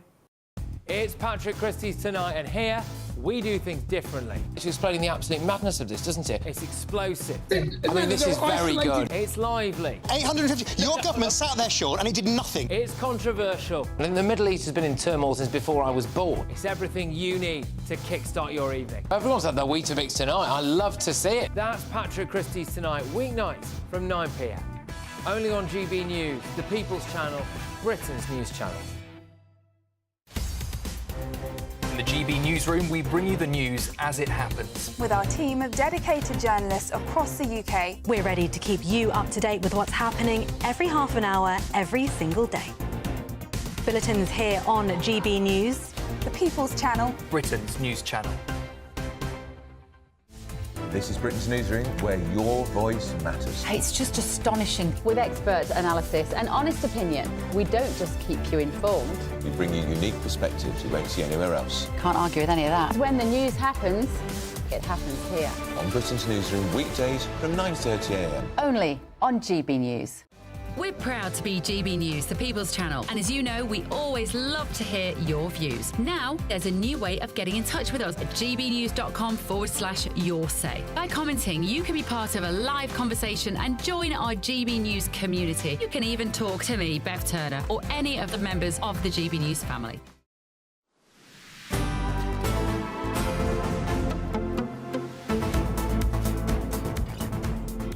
Good afternoon, Britain. It's 23 minutes past 1. Now, a short while ago, Nigel Farage welcomed 29 new councillors to the Reform Party during a press conference in Westminster. Yes, the defectors, including one from the Liberal Democrats. But shortly afterwards, the leader of Reform UK, he spoke to our political editor, Christopher Hope, and here is that interview for you. Oh, no, Christopher Hope. We're going to speak to Chopper first. Christopher, thank you very much indeed. You were in the room there for that press conference. It's a little different from your usual one. I mean, the media didn't actually ask any questions immediately after, but there was quite a setup, wasn't there? It was a bit of a spectacle. That's right. Hi, Tom. Hi, Emily. Welcome to Westminster. That's right. It's an unusual press conference there for Reform UK. It felt, I think, the party's been on the back foot for 2 weeks over the internal row with Rupert Lowe. We heard a bit about that from Nigel Farage. A KC could report, a King's Council could report back as soon as this week. And then he unveiled 29 different councillors, defectors, some independents, some Tories, and one, wait for it, he said, a Liberal Democrat. That's unusual, certainly, to go to the Reform UK party. And afterwards, I asked Nigel Farage about the past 2 weeks and his plans for the future. Here's what he told GB News. With me now is Nigel Farage, the Reform UK leader. Nigel Farage, you've unveiled over 1,600 candidates for this election. Will they all be OK? Will you be embarrassed by any of them? We've been vetting, I bet, to a standard that no other party has ever before for local council elections. And the reason is, I know we'll be held to a higher standard than all the others. So, yeah, we are. You know, I promised last year we'd professionalise the party, we'd democratise it, we'd open it up. It's happening.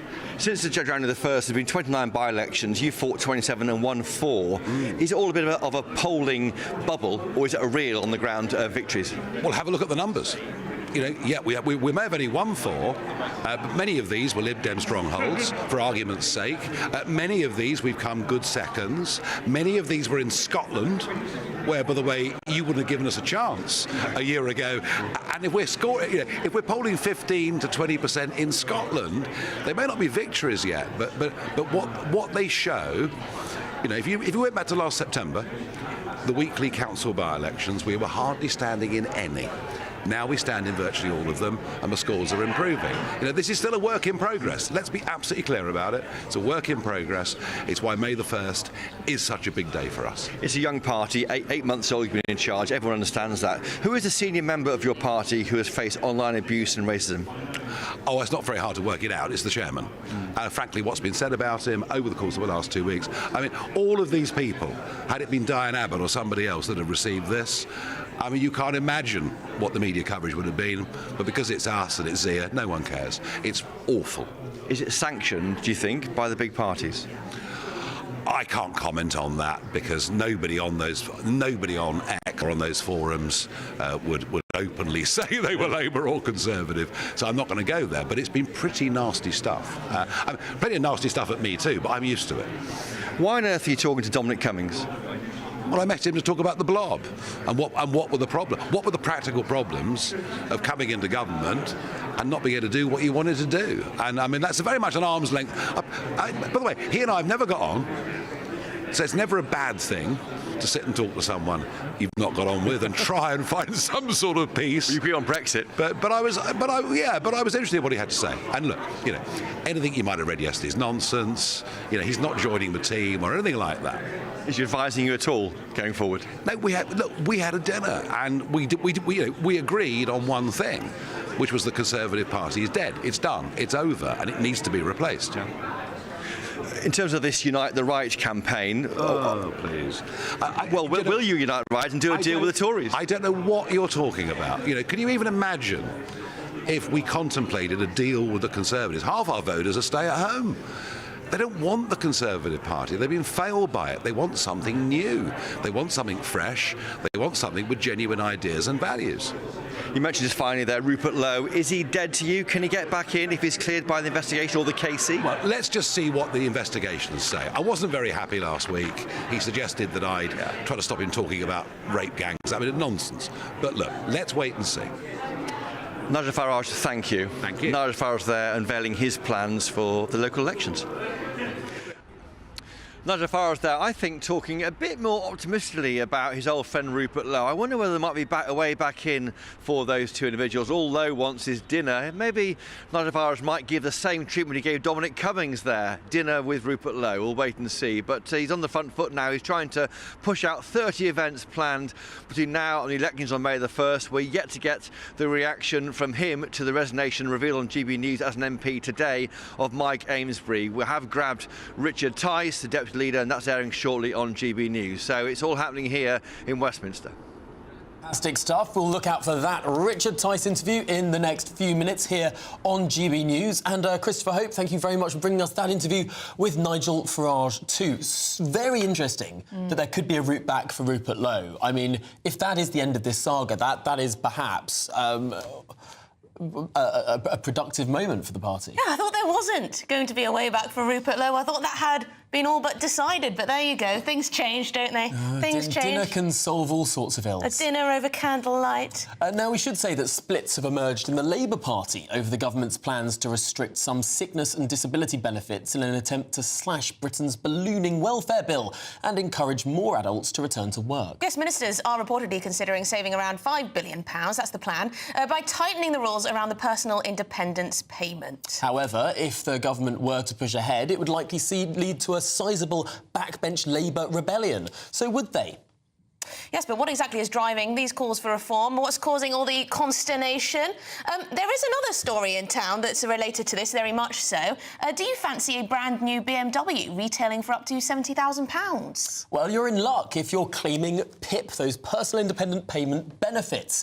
With the Motability scheme, you could get yourself a brand new BMW for under £8,000 in an upfront payment. Then the rest of that lease of that car, that's paid for by the taxpayer. No insurance, all the bells and whistles, free car. Or perhaps you'd settle for an Abarth 695 sports car for less than £500. There are some balaclava-clad benefits claiming TikTokers that can help you with all this. You could get an Abarth 695 Sport, the one with the nice exhaust system, for £500. That is absolutely insane. If you have a family member who's on PIP or if you're on PIP yourself, you can exchange that allowance to get this car, and realistically it's only £300 per month. I mean, my insurance is £300 per month. You get a full car that's fully insured, maintained, serviced, and you get 60,000 miles for £500. And in fact, if you get it today, you don't have to pay a penny. So it's essentially free. Free to him, paid for by everyone else. There's a lot of this going around, this sort of TikTok influencers telling you how you can sort of, get your hands on such things like this. Game the system, almost. Game the system, yes, essentially. But how big is this problem? Shall we get the thoughts now of Ambassador at the Disability Direct, Dr. Amajit Raju, OBE. Thank you very much, Doctor, for joining us on the channel. I'll just start by saying, where do you think the government are right now? Because we've heard that some of the plans have already been watered down when it comes to cutting the welfare bill. There was talk about freezing the PIP payments, and now we're not sure if that's going to happen. But do you agree that they need to make cuts somewhere? No, I don't agree they need to make cuts. Definitely something needs to be done in terms of looking at the welfare bill. I understand that, it's an issue that all taxpayers want to get value for money on. However, we need to put things into perspective. Disabled people for many, many years have lived in poverty. Research has been done by major disability charities which show that disabled people are £1,000 plus per month worse off. That includes once you've got PIP as well. So they're already worse off, and to look at cutting those benefits further, it just makes you think, what's going on here, or what kind of society are we living in where we cannot look after those who really need that support? Amajit, I don't think anyone would disagree with you. There are certainly people who really, really do need that support. But there are also people who don't. And the contention here that I think many people have reached at this stage is just the explosion in the number of people claiming PIP. Just over the last 3 or 4 years, the growth in the number claiming cannot, just physically cannot match some sort of magical growth in the number of disabled people.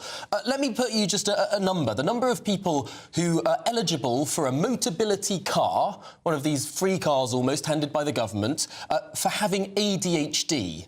That's risen by 1,400% since 2016.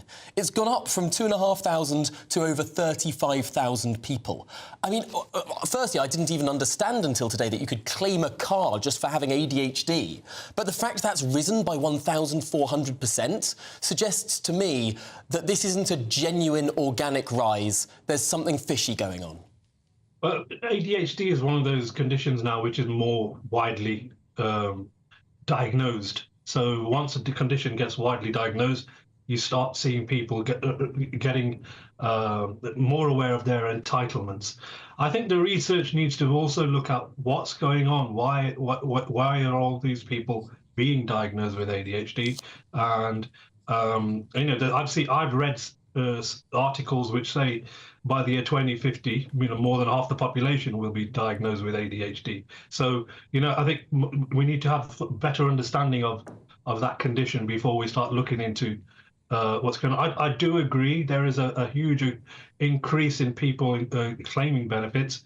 To the charity that I have been associated with for 30 plus years has always had a long waiting list in terms of just to get an appointment. In fact, they are looking at potentially getting a second support worker just to try and help with those applications.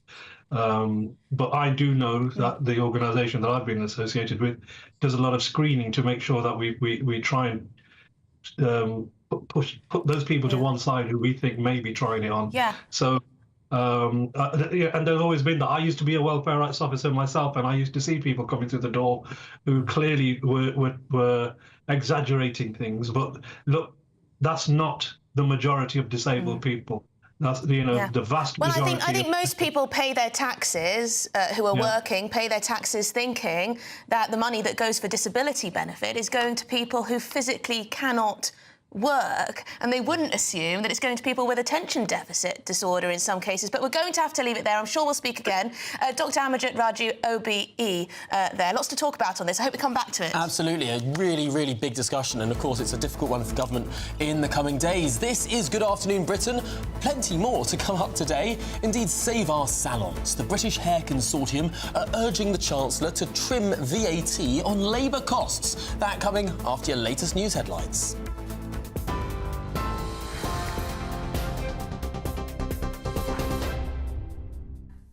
Good afternoon. Your headlines at 1:35. Nigel Farage has welcomed 29 councillors who have defected to Reform ahead of the local elections in May. Speaking at a Reform UK news conference a while ago, the party leader announced defections from a selection of parties, including the Conservatives, Liberal Democrats, Labour and independent groups. The event comes in the wake of a dramatic row between Mr Farage and Rupert Lowe, which he addressed in his speech, saying the party have become increasingly concerned about Mr Lowe's conduct. Let's just suspend the whip and let's find out what the truth is. And we will wait. First, we will get the report from the independent King's Counsel, who's been appointed. I don't know exactly when that's going to be, but some anticipation that it might happen during the course of this week, and later on, perhaps it'll take some time, we'll hear from the relevant parliamentary committee too. Has it caused some consternation? Of course it has. Any argument that seemed to happen within the family does.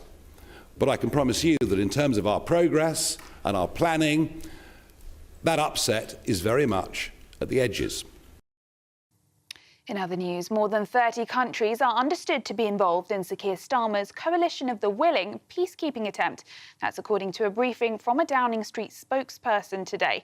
It comes as Donald Trump has said he will speak to Vladimir Putin tomorrow about ending the war in Ukraine and dividing up certain assets.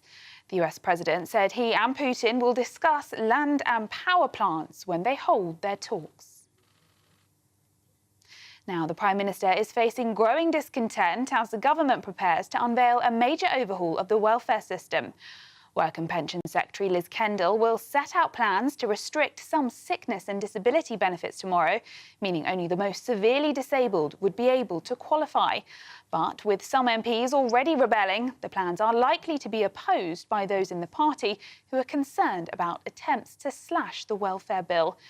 It follows comments from the Health Secretary that the UK is overdiagnosing mental health conditions, with a number of people claiming disability benefits for anxiety and depression doubling in the past decade.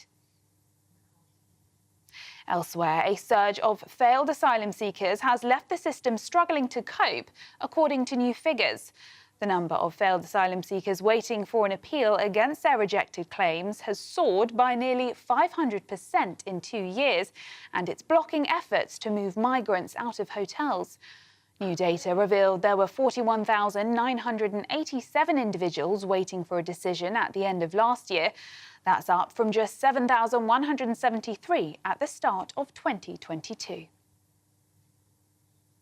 And the Princess of Wales has joined the Irish Guards on a solo visit to the St Patrick's Day parade today. Princess Catherine dropped in at Wellington Barracks, with the regiment taking part in the celebration of the patron saint of Ireland. Those are the latest GB News headlines. More in half an hour.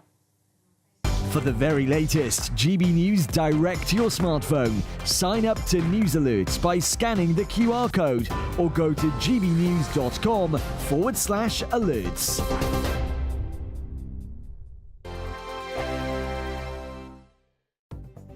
The latest GB News travel. Good afternoon, I'm Russell Holding. Tyne and Wear Metro services are suspended between Monument and both Jarrow and Brockley Winds because of overhead line problems.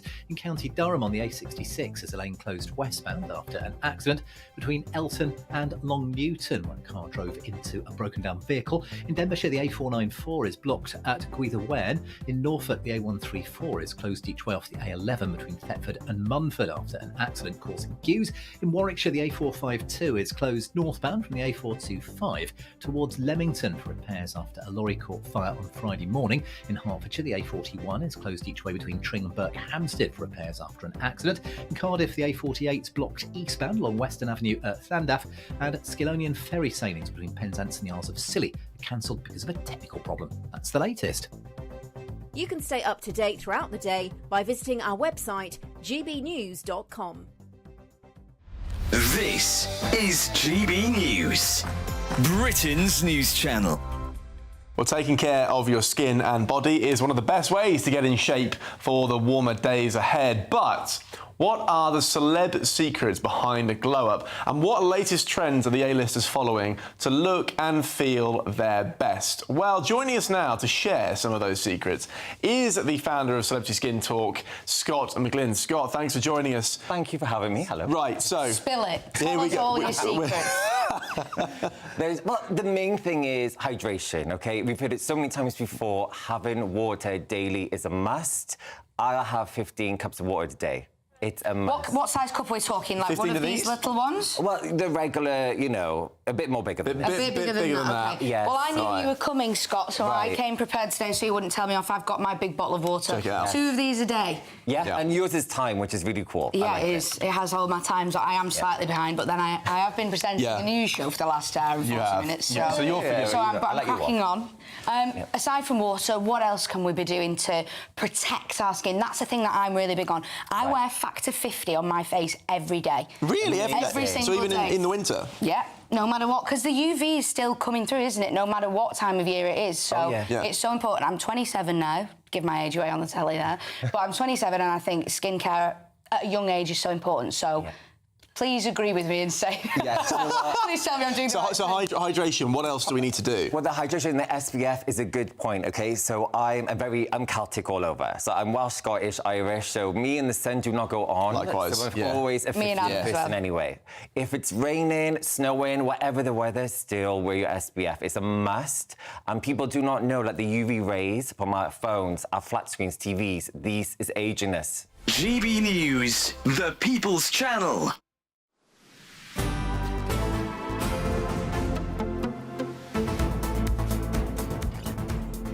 Good afternoon, Britain. It is 42 minutes 1 Now, under the banner of Save Our Salons, the British Hair Consortium is urging the Chancellor to cut VAT on labour costs down from 20 to 10% in the spring forecast, which definitely isn't an emergency budget. Yes, a group of salon owners and workers are staging a protest in Westminster today, with many protesters sitting in fold-up chairs receiving hair and beauty treatments to demonstrate the industry's importance. Yes, it's a very important industry, so let's go live to Westminster and speak to GB News reporter Adam Cherry, who's been down there this morning. Adam, tell us, how many people are there and what are they saying? It's quite a large number of people here. You might be able to hear it. It's still ongoing behind me. I suppose these guys are in favour of major cuts at the best of times, but to find a little bit more about why they're here and what this is all about, I'm joined by Jane Odom. Jane, you run the Elite Salon in Hampshire. Just tell us a little bit about why you're here and why this campaign is important. Right, so we're here to cut the VAT, to get a fairer VAT system. We want a two-tier VAT system, 10% on all our services and 20% on our goods, because without that we can't develop, we can't grow, and it needs to be fair. We're hit 3 times harder because our industry is different to any other industry. We are not like your normal retail service, so therefore most of our costs are on wages, 60%. And so, therefore, if this carries on, we are never going to be able to continue. I suppose also the impact of the October budget is you're feeling that now as well, 100%. Massively, right? So talk a little bit about that. What impact is that having on your business as well? So we've got the national insurance contributions. We've also got utility bills. They're extremely high at the minute. And then on top of that, you've got the VAT. And if this carries on, by 2027, companies like me won't be employing apprentices. So by 2027, there'll be no new starters. And the same by 2030, that we won't have any, 93% of our industry will go down the self-employed model, because we cannot carry on as an employed model under these conditions with all the added costs. You talked about apprenticeships and I suppose the national living wage hike as well. All of that makes it more difficult for people at the start of their careers. Is that right? Talk to us a little bit about what it's like for young people in this industry. Because they can't get in. So we offer apprenticeships. My salon and other salons here today, we offer apprenticeships, we do the training, we educate. With the added cost, we are unable to do that. We are unable to offer apprentices, young people getting into the industry. It just won't happen. And it's sad. And it really is sad. And our industry will just decline. Jane Odom, thank you very much for joining us on GB News. Really appreciate it. There you go, guys. As you can see, the protest still ongoing. All eyes on that spring forecast when it comes from Rachel Reeves. Thank you very much indeed for giving us a taste of the mood among those who are in the hair industry, the salon industry. I must say, speaking to my hairdresser, or the chap who owns the salon that I go to, not very happy with that budget at all. The costs are just tremendous, and they don't want to pass on the cost to customers because people will just come in, you know, much less frequently. I mean, people going for the blonde highlights, they decide, oh no, I'll have that every 6 months rather than 3 months, or, you know, I'll have it every year, or I won't do it at all. I'll keep the greys. This is what happens. You know, you had politician after politician coming onto shows like this saying, don't worry, we're only raising the tax on the employers. But what does that actually mean? They're raising it on the cost of hiring people. That falls on the employees. And in an industry like hairdressing, where so much of the cost of running the business is employing people, it's not a capital-intensive industry, it's those employees, there are going to be fewer employees. I mean, as night follows day. Yeah, and then the cost may go on to the consumer, and then they just won't turn up at the salon very often. So there you go. And then those businesses shut down. Hopefully not, though. Hopefully not. Well, if you're in search of getting a haircut abroad, perhaps somewhere that's a bit more sunny, here's the forecast for some of those top European holiday destinations. Ready to soak up that holiday sunshine? Won't we need some cover? No worries. All sorted. All Clear Travel Insurance sponsors GB News Travel Destinations forecast. Hello, here's your latest winter sun forecast brought to you by the Met Office. There'll be some unsettled weather across Iberia over the next few days. Elsewhere, some sunshine and a few showers too. As for Tuesday, we can expect a few showers across the Canaries, Madeira, some more persistent rain across parts of Spain and Portugal. The central Med looks brighter, 1 or 2 showers around, and then we run into some more persistent rain again across parts of Greece with some hill snow in places here too. As for the rest of the week, well, there'll be some warm sunshine to contend with, 1 or 2 showers too, and some more persistent rain out across western spots. All Clear Travel Insurance sponsors GB News Travel Destinations Forecast. Hello and welcome to the latest update from the Met Office for GB News. A largely cloudy day today across the United Kingdom. Some light showers, but dry for most, and increasingly clear skies by the end of the day. And certainly plenty more sunshine tomorrow. Now, at the time being, we've got high pressure sitting in the North Sea. That's drawing in cloudier skies from the southeast, but already some cloud breaks are starting to appear across eastern England. Some bright spells also for more northern Scotland, and there'll be 1 or 2 cloud breaks elsewhere. But with that cloud, there will be a few light showers, particularly for the southwest during the rest of the day. A brisk breeze here, and feeling rather chilly once again, temperatures typically 7 to 9 Celsius. Nevertheless, it's towards the end of the afternoon that we see more extensive cloud breaks across Scotland, northern and eastern England, and some decent late sunshine before the sun goes down. Still some patchy cloud for western Scotland as well as Northern Ireland, although a few holes appearing in that cloud by this stage. And across much of the Midlands, Wales and the southwest, we keep cloudy skies as we end the day.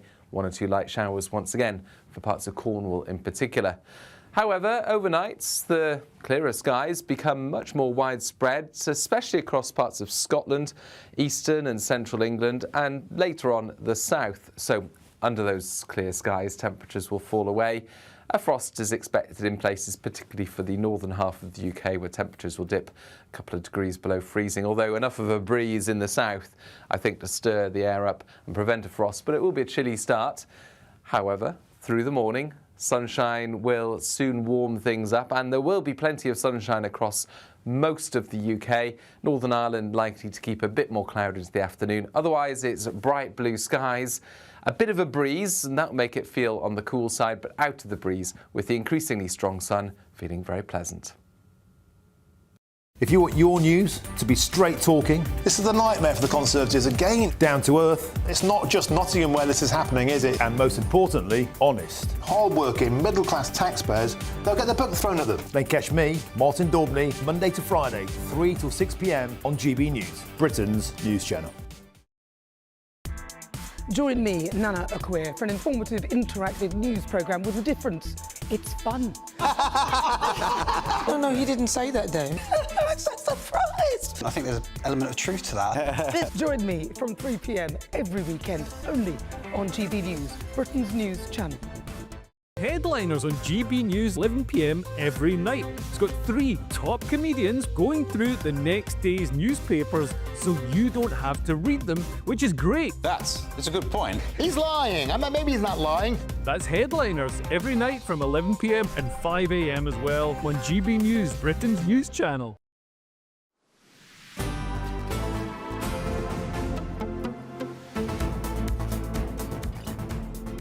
Good afternoon, Britain. Just gone 10 to 2. Now, in a historic victory for Newcastle United, the Magpies have thrashed Liverpool 2-1 at the Carabao Cup final.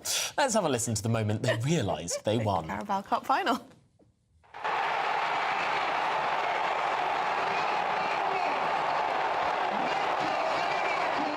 Oh, look at that. What a delight for the Newcastle fans there. Yes, it marks the end to a 70-year drought for the Magpies as the Toon Army celebrate their first major domestic win since 1969. Wow, what a moment. Let's speak to our very own Scotland reporter, Tony Maguire, who has gone to Newcastle to soak up some of this reaction. Tony, people must be delighted. Hello, good afternoon. Yeah, well, I think that's safe to say. I mean, this is a historic moment, not just for Newcastle, but with so many people cheering all around the north and probably the whole of Britain cheering for the underdog story. But, you know, enough about that from me. You know, I am here with Michael, who's had the strawberry here outside the stadium, literally across the road for 25 years now. On the grand scheme of things, tell me, what was last night like in your history with Newcastle United? Probably one of the best days I've ever seen, ever come across. Atmosphere was something unseen, and I've never seen so many tears in my entire life. it did seem like it was a moment that hit a note with a lot of people. A lot of the people who celebrated up at the park had never seen Newcastle lift anything. You know, why do you think that it really struck a chord with so many people and it did provoke that actual emotional reaction? I think after 70 years of not actually bringing anything home, it's finally here. There's so much potential, the team, the management, the club. Something had to come sooner or later, and it's just a fantastic time that it's now. Now, obviously, here we're surrounded wall to wall with memorabilia. You know, a lot has happened in the last 70 years for Newcastle, not least the fact that obviously Liverpool, I mean, it's amazing they've clocked 38 titles in that time. But here we are, it's Newcastle's day. Tell me about some of the moments that, you know, around us here, that the silverware passed by, some of the greats, really. You know, so we've got Keegan, I noticed, and over now, around the way, Alan Shearer, you know, so many. Bit of everything in here. I mean, Eddie Howe was playing on this pool table just last year. We have a board that we sign for every game, the amount of celebrities. So something from every of the major games. Everything that you can possibly think of. Amazing, Michael. Thank you so much. We're just out of time, but thank you very much for joining us in Newcastle, where the party is still going on. Oh, fantastic to get a taste of the celebrations there. Tony Maguire, thank you very much indeed. We'll catch up with you a little bit later. This is Good Afternoon Britain on GB News. We've got lots more coming up. Absolutely. It's been the most remarkably busy show. Not only have we heard from Nigel Farage with his big announcement of defections, but also Mike Amesbury has told us exclusively on this channel he resigns as a Member of Parliament today. All sights now on the by-election. Much more on that after your weather.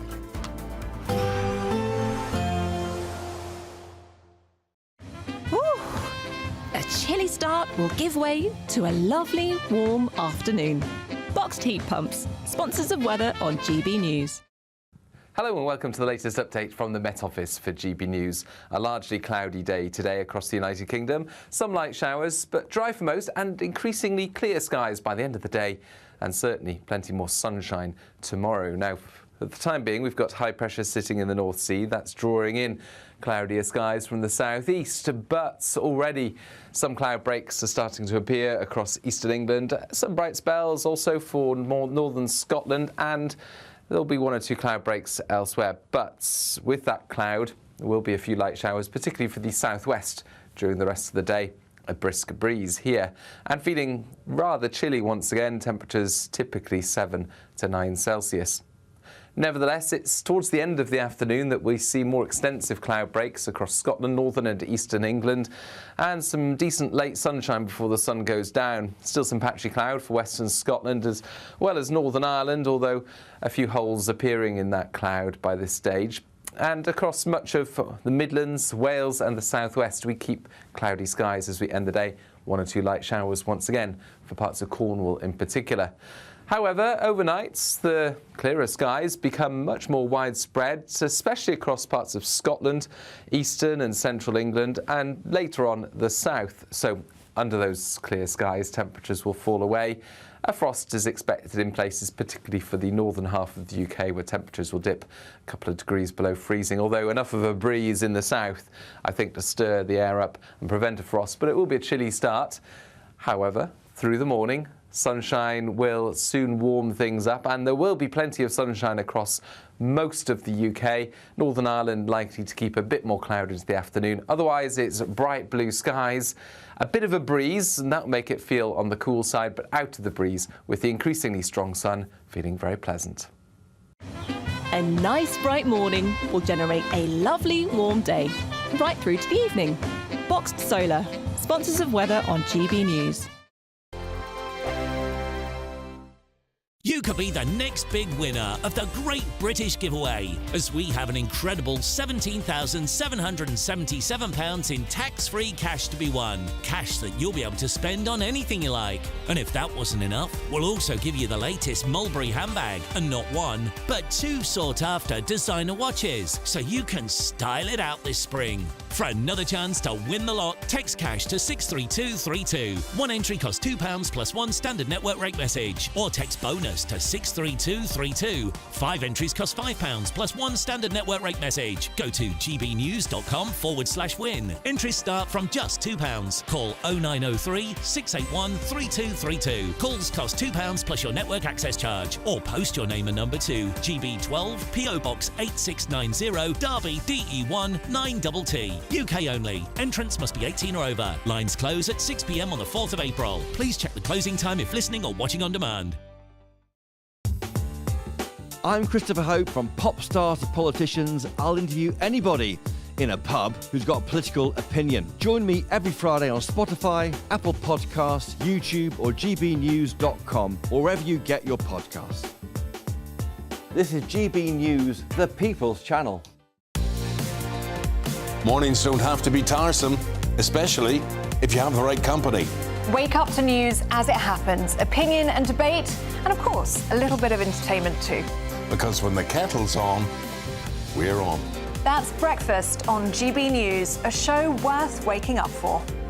Every morning from 6 a.m. Only on the People's Channel, Britain's news channel. We'll spread the news, you spread the word. In the GB Newsroom, we bring you the news as it happens. With our team of dedicated journalists across the UK, we're ready to keep you up to date with what's happening every half an hour, every single day. Bulletins here on GB News, the People's Channel, Britain's news channel. The royal family is an enduring symbol of tradition, unity and pride for Britain. At GB News, we celebrate what makes this country great. In our new royal newsletter series, you can join me, Cameron Walker, for Inside the Palace, an exclusive look every week that takes you beyond the gates and brings you the very latest from those at the heart of the monarchy. Never miss a royal moment again. Sign up now. Go to gbnews.com/royal newsletter and get the latest straight to your inbox. If you want your news to be straight talking... This is a nightmare for the Conservatives again. Down to earth. It's not just Nottingham where this is happening, is it? And most importantly, honest. Hard-working, middle-class taxpayers, they'll get the book thrown at them. Then catch me, Martin Daubney, Monday to Friday, 3 till 6 p.m. on GB News, Britain's news channel.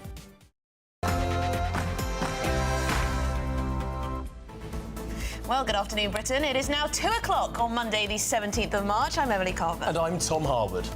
Well, yes, GB News has sat down with the disgraced MP, Mike Amesbury. And this is an exclusive interview. He says he will quit the Commons after punching a constituent. He will resign today. The former Labour MP was given a 10-week prison term, but it was reduced to a suspended sentence after a quick appeal, leaving him at risk of being ousted from Parliament. Elsewhere, Nigel Farage has welcomed 29 councillors who've defected to Reform ahead of the local elections in May, as he insisted the party would not be damaged by that Rupert Lowe row. Yes, and elsewhere, the welfare war rumbles on. The government has buckled under pressure to keep personal independence payments in place, but they still hope to slash the benefits bill somehow. But where should they be making those cuts? The Economic Secretary to the Treasury, Emma Reynolds, had this to say. There is nothing progressive about locking that many people out of the labour market. And the asylum backlog madness. The number of asylum seekers left in limbo as they appeal against a rejected asylum application has risen by nearly 500% over 2 years. But if they've been rejected, why are they still here? Good question, Tom. And it's a happy St. Patrick's Day today. For you, if you are celebrating, today we're bringing the luck of the Irish to everyone as GB News heads to Downpatrick for the annual festivities. Thousands have gathered on the streets to celebrate St. Patrick's Day from every culture from around the world.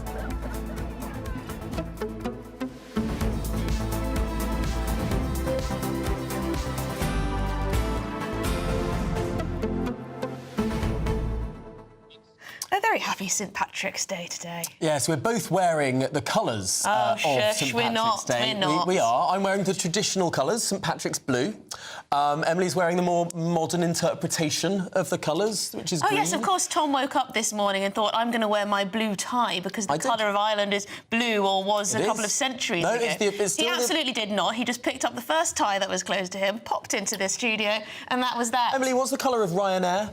I don't know, blue and yellow. Yeah. So that makes yellow the colour of... Gold harp on St Patrick's blue background. What's the colour of the Dáil, the Irish Parliament? OK, do you know what? You're being a smarty pants here, and most people know that green is the colour for St Patrick's Day. It always will be. I don't know if it always will be, but it has been for many a century now. I'm a staunch traditionalist. I deliberately wore blue for St Patrick. Well, we're going to get to much more of that throughout this programme, and indeed bring you the second half of that exclusive interview with Mike Amesbury. He is resigning as an MP today. He spoke exclusively with Gloria De Piero. That's after your latest news headlines.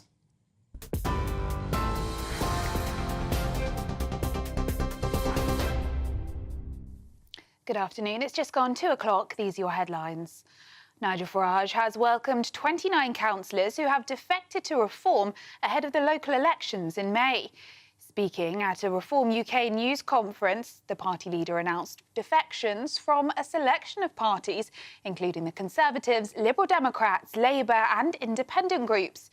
The event comes in the wake of a dramatic row between Mr Farage and Rupert Lowe, which he addressed in his speech, saying the party had become increasingly concerned about the behaviour of one of its members, and a report could come out as early as this week.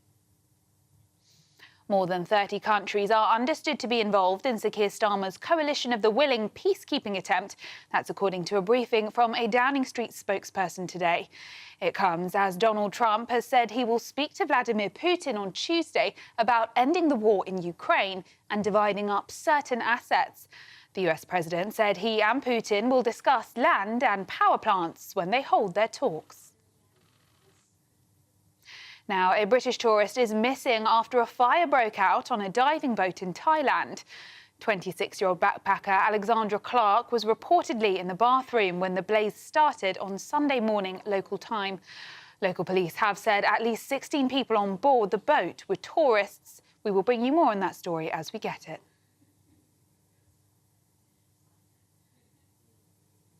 And the Princess of Wales has joined the Irish Guards on a solo visit to the St Patrick's Day parade today. Princess Catherine dropped in at Wellington Barracks, with the regiment taking part in the celebration of the patron saint of Ireland. Those are the latest GB News headlines. Now it's back to Tom and Emily. For the very latest GB News direct to your smartphone, sign up to News Alerts by scanning the QR code or go to gbnews.com/alerts.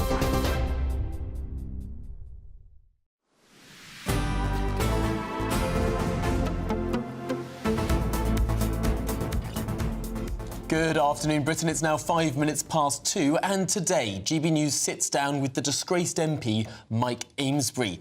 He's revealed exclusively he will quit the Commons after punching a constituent today. Yes, indeed, the former Labour MP, he was given a 10-week prison term, remember, but it was then reduced to a suspended sentence after a very quick appeal, leaving him at risk of being ousted from Parliament through the recall process. Well, this is the explosive second part of his interview with Gloria De Piero. Let's listen in. So on the 27th of February, you are given a 10-week prison sentence. Yes. Taken straight to a Liverpool prison. Yeah. Now, I'll come on to the fact that you didn't serve that whole sentence in a second. What is it like arriving in prison? Are people hostile? You're a member of Parliament. Perhaps they've seen it on the news. Yeah. What sort of environment did you go into? Actually, hearing the original judge giving the sentence, and Mr. Amesbury, take Mr. Amesbury downstairs, or I was in my personal belongings were removed from me. I was in a cell, I think it was just over 6.5 hours, while they probably found me a bed somewhere. Right. Well documented how full the prisons are. I didn't even have the opportunity to phone close friends and family, so I didn't have the opportunity to phone my wife. I suppose the difference being is people could see it all over the TV, so it's quite unique in that sense of going immediately into custody. My car was still on a council pay and display car park. Right. Because my legal team advised you I have wouldn't. no expectation of being sent down that day? No, so I was in a state of shock. I was just numb. Was taken in eventually in a prison van, for want of a couple of words. Still in a state of shock, and then signed how much paperwork, and it's like this. I say a dream, but kind of a nightmare. I was probably briefly the smartest dressed prisoner in the place, because this is all I had on was similar attire to what I've got on now.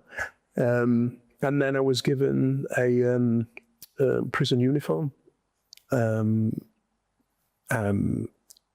form of a box breakfast. I remember being given that, just not really being hungry.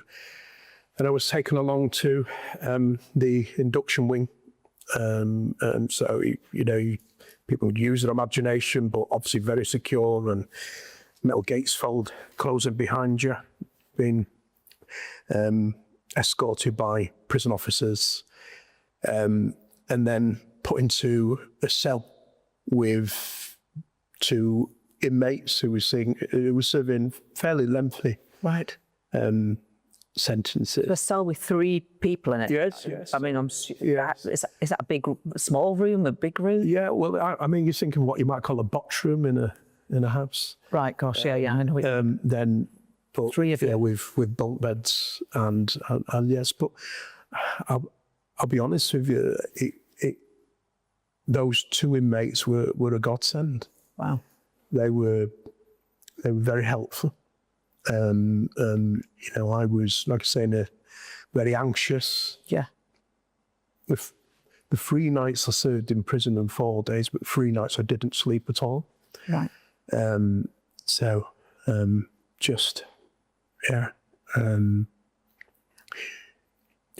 It was a traumatic experience. Now, Micah, I have to put this to you. Yes. You'll have heard this before. It was reported, it was on social media. Because after 3 nights behind bars, a judge agreed to suspend your jail term for 2 years. So there are many people who are watching who think, well, he did the crime, but he didn't serve his time. Mm. He was let off too lightly. What do you say to people who say that? Yes. Well, of course, I was out on appeal. So, and a judge, the judiciary is independent of politicians. Yeah. And he made that informed decision. But in regards to punishment, I've served 3 nights and 4 days. My sentence continues. So it's 2 years suspended. I have 200 hours community centres, and rightfully so. The way these are my punishment. What are you doing for that? So you've got 200 hours of community service. What do you do? Is that a weekly thing? Weekly thing. So, for example, I'm not going to say where it is. Of course. But I, was rubbing down some railings and fences in a canal. The side of canal, and I will be painting it with other people that are doing community payback, and rightfully so. I embrace that, and that will be, it's probably take me a year to do those hours. Plus, I do some online courses. I obviously refer to the anger management, so one-to-one, so further work there. I've obviously been fined as well, and rightfully so. and the consequences go beyond the judiciary, but as a result of the sentence, a suspended sentence, I'm losing my livelihood. Yeah. My income. And there's no severance, nothing. No. You don't know where your next paycheck is coming from? No. After today, no. You sold your home, you can pay the mortgage? No, so that's going on the market. So, it's, and obviously that affects on my family there. So I'm paying a price for what I've done. And didn't want to lose the family home, but no choice. As a consequence of what I did. Yes. How you're married? Yes. With a son. I don't want you to tell me anything about them because this is their that they will have suffered, and that's their story. It is, yes. I think it's okay. Yeah, I mean, it's been, it's been difficult for my wife and son because of what I did, it's obviously put a sway on things. What do you say to your wife and son? What do you want to say to or what do you say to your wife and son? I say sorry.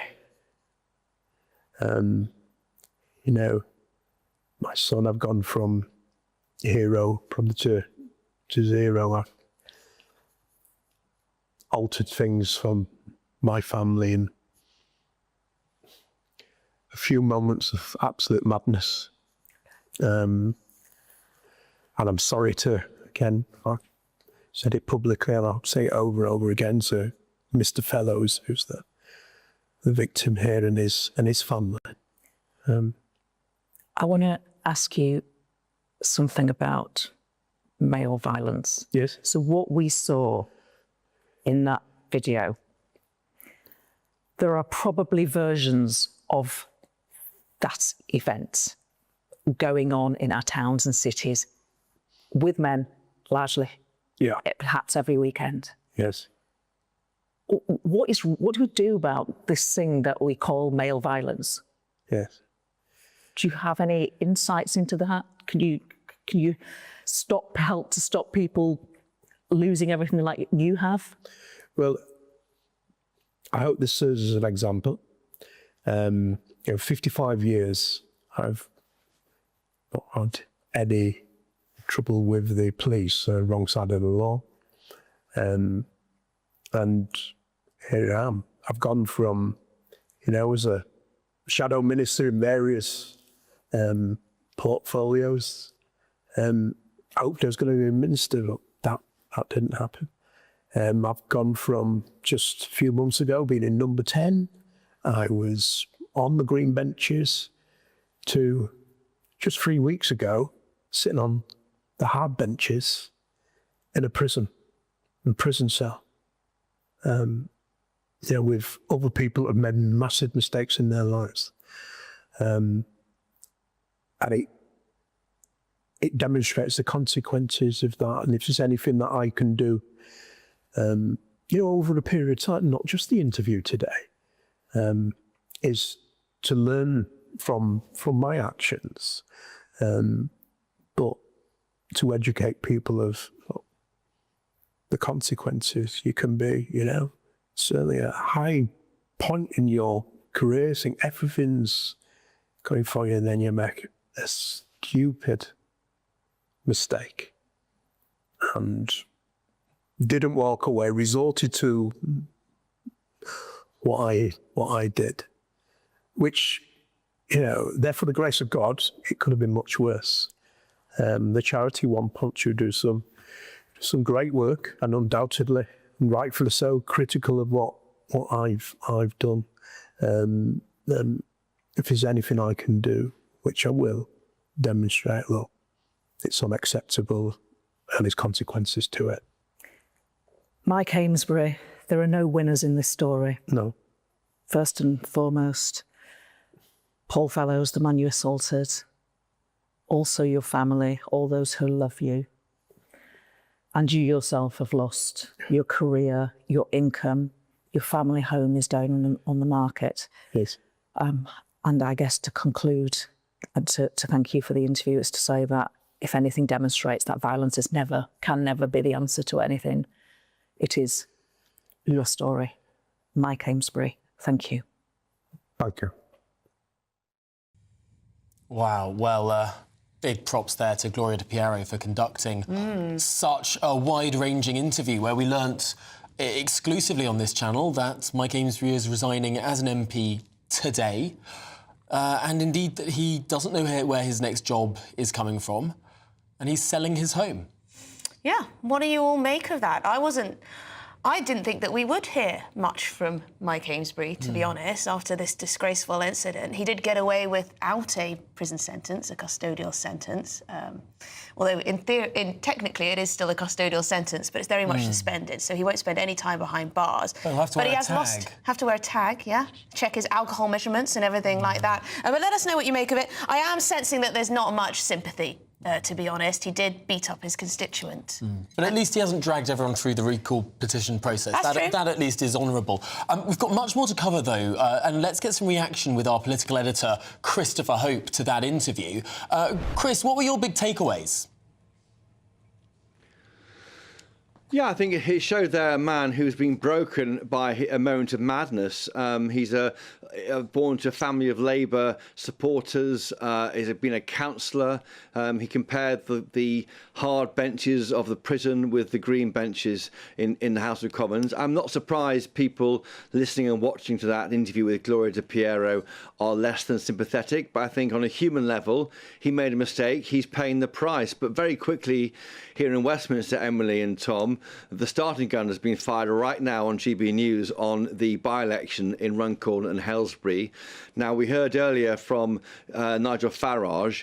He's the Reform UK leader, but he was speaking to us on that press conference and also the interview with me for GB News before we knew about Mike Amesbury quitting. But when I was on air earlier, I grabbed hold of Richard Tice, the Deputy Leader of Reform UK, for his reaction, and here's what he told me earlier. Well, finally, he's done the right thing and resigned after being found guilty of punching a constituent. And so that's done. We're now looking forward to the by-election. Very exciting. It looks like it may be on May the 1st to coincide with the council elections. Whenever it is, we're going to be ready. It's a two-horse race between us and Labour. Frankly, the Tories should stand aside. They're splitting the vote, and we can win it. We're going all out to win it. It's not going to be easy, but we're going to work incredibly hard. It's the first major test since the last election of your appeal to the electorate. Who is your candidate? Well, we'll be announcing our candidate soon. You just have to be a little bit patient. We're excited about our candidate, and we're excited about the opportunity. You're quite right. Of course, there's pressure. We've got to do well. We've got to do really well. Ideally, we win, but we're not taking anything for granted. It's a very, very safe Labour seat. And they've been fully vetted, have they, whoever they are? Of course, fully vetted, just like me. Richard Tice, thank you. Richard Tice. Richard Tice there, the Deputy Leader of Reform UK. I should say that the Tories have found their candidate, Sean Hulston, and Labour have found their candidate, Karen Shaw. We're yet to hear who Reform UK's candidate is. The target there is 14,696, 14,700 give or take. That's the target which Reform UK, that man there, Richard Tice, wants to win. Reform UK have got a real chance here looking at the polling, but we'll watch it all play out in coming weeks on GB News. Absolutely fascinating. That starting gun, as you say, firing today. Yes, indeed. Christopher, thank you very much. We'll speak to you a little bit later, I'm sure. Well, there you go. Lots of you getting in touch saying no sympathy at all for Mike Amesbury. He's a hooligan, says Donald. So there you go. Well, this is Good Afternoon Britain on GB News. Plenty more to come on the show. Indeed, this backlog madness of asylum claims. The number of asylum seekers left in limbo as they appeal against rejected applications have risen by nearly 500% over 2 years. But is this all because we're trying to reject more people? Is this the resistance that we now see in the system? And why on earth are these people still here?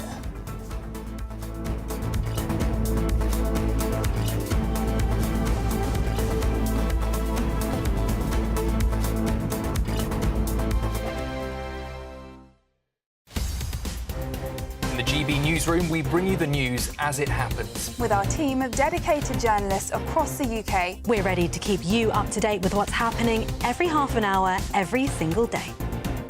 Bulletins here on GB News. The People's Channel. Britain's news channel. This is GB News, Britain's news channel. So the parents in the right, or should they really be taking their kids out during holiday, during end of term break? Good morning. Yes, it's a real interesting one, but I think there are a few problems with it. There are already 443,000 absences per year. And actually, if they did get their policy and everyone could have this time off, holiday companies aren't here for the fun of it. They're going to just up the prices all year round. And I think that's what this is about. A lot of parents want to grab an absolute bargain. And it's kind of selfish because a holiday is a choice. It's not a necessity. One of the other things they talk about is send children also need to have time off. Now, I am a mum of a child who has a disability, so I understand the complex needs with that, but that's a given. You know, that's something to take up with a local authority. It's a you're allowed to have time off if your child has a medical condition. So, yeah. It's obviously quite a divisive issue, isn't it? It does separate people into two camps. There's people who want to take their kids out during term time to save a bit of cash, and then there's people who think that children should be in school when they're supposed to be in school. How do you think they'll get on with this campaign? Do you think they'll have any success? Well, I don't think they will, to be honest with you. I think it's too small. And the other thing is it's quite disruptive on the classroom. If you can imagine, I already play catch up because my son has half a day off a week. So I can imagine if that's going on all year round with all the children, trying to keep track of it, sounds an absolute nightmare to me. I mean, personally, I'd rather just go away on holiday on my own without my child and have some relaxation. So that would be my advice to them. Get the granny in. GB News, the People's Channel. We're proud to be GB News, the People's Channel. And as you know, we always love to hear your views. Now, there's a new way of getting in touch with us at gbnews.com/yoursay. By commenting, you can be part of a live conversation and join our GB News community. You can even talk to me, Bev Turner, or any of the members of the GB News family. Headliners on GB News 11 p.m. every night. It's got 3 top comedians going through the next day's newspapers so you don't have to read them, which is great. That's a good point. He's lying. Maybe he's not lying. That's Headliners every night from 11 p.m. and 5 a.m. as well on GB News, Britain's news channel.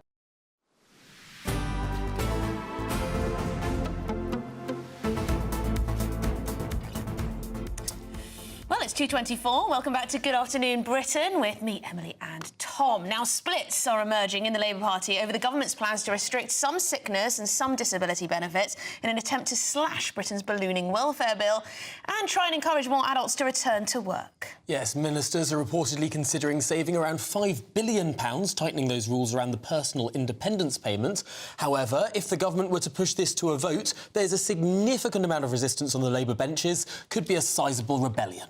There absolutely is. Well, let's get the thoughts now of general practitioner Professor Sir Sam Everington, OBE.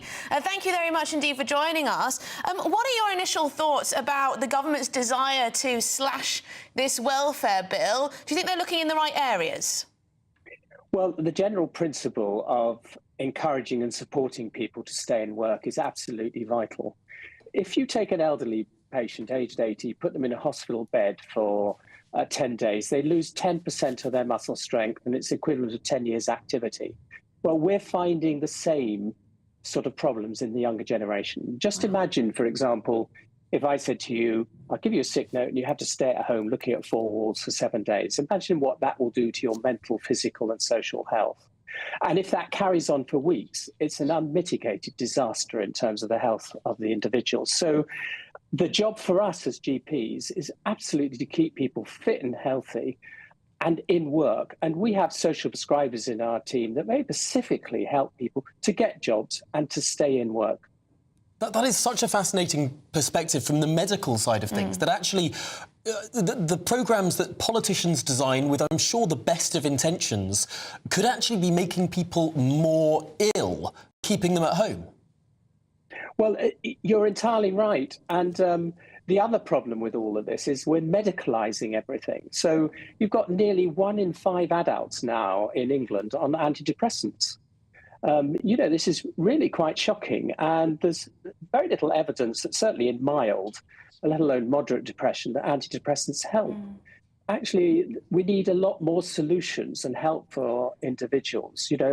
If I have a patient that's depressed, I'm going to be discussing with them their diet, their exercise, the support from their family. Are they spending time in nature? There's very good evidence, for example, that if you spend time in nature, that is fantastic for mild depression. And that might be playing golf, it might be going for a walk down the canal, it could be a whole raft of things. But we have medicalized so many of these things, and there's we're almost creating a culture where there's a pill for everything, and that's not healthy. And you will have seen stories over the last few months, actually, of the side effects of some of these drugs.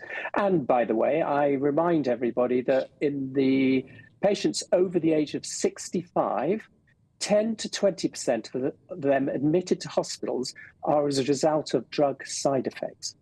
So we have quite a problem in this country when we just have medicalisation of a lot of these illnesses. As a GP yourself, I mean, so clearly you're very careful about dishing out these types of prescriptions to people who come in saying they're feeling very depressed or anxious and whatever else. But why are so many GPs, for want of a better phrase, trigger happy when it comes to giving out these types of pills? So one of the problems is that GPs are overwhelmed with work. So there are 30 million consultations every month in general practice. That's the equivalent of half the population of this country. That's extraordinary. And whatever people feel, the truth of the matter is the number of patients being seen since before COVID has gone up by 20%. So there's a massive workload, which really stretches time then for GPs to spend with patients. And that applies also to the sick notes. So 94%, so that's the overwhelming majority of sick notes, are sick notes. They basically say you cannot work because there isn't time put aside to make the assessment of, well, somebody might be able to work from home or do a couple of hours a day. This is really, really important stuff. And from a general practice perspective, it really is about time. Also, the DWP, the workers there, they're overwhelmed, but they'll often say to a patient, well, just go and see your GP and get a sick note. So there's a massive problem throughout the system. And there is a solution in the social prescribers in primary care. There's 4,000 of them in general practice, and they could be upskilled actually to help sort all this problem in the same way to give these less binary sick notes so that people have a sort of partial work prescription rather than just oh you've got a sick note, you can't work, you must stay in bed and actually become more ill because of it. So Sam Everington, we're going to have to leave it there, but really, really interesting to get your take on this. Let's hope that the DWP are listening.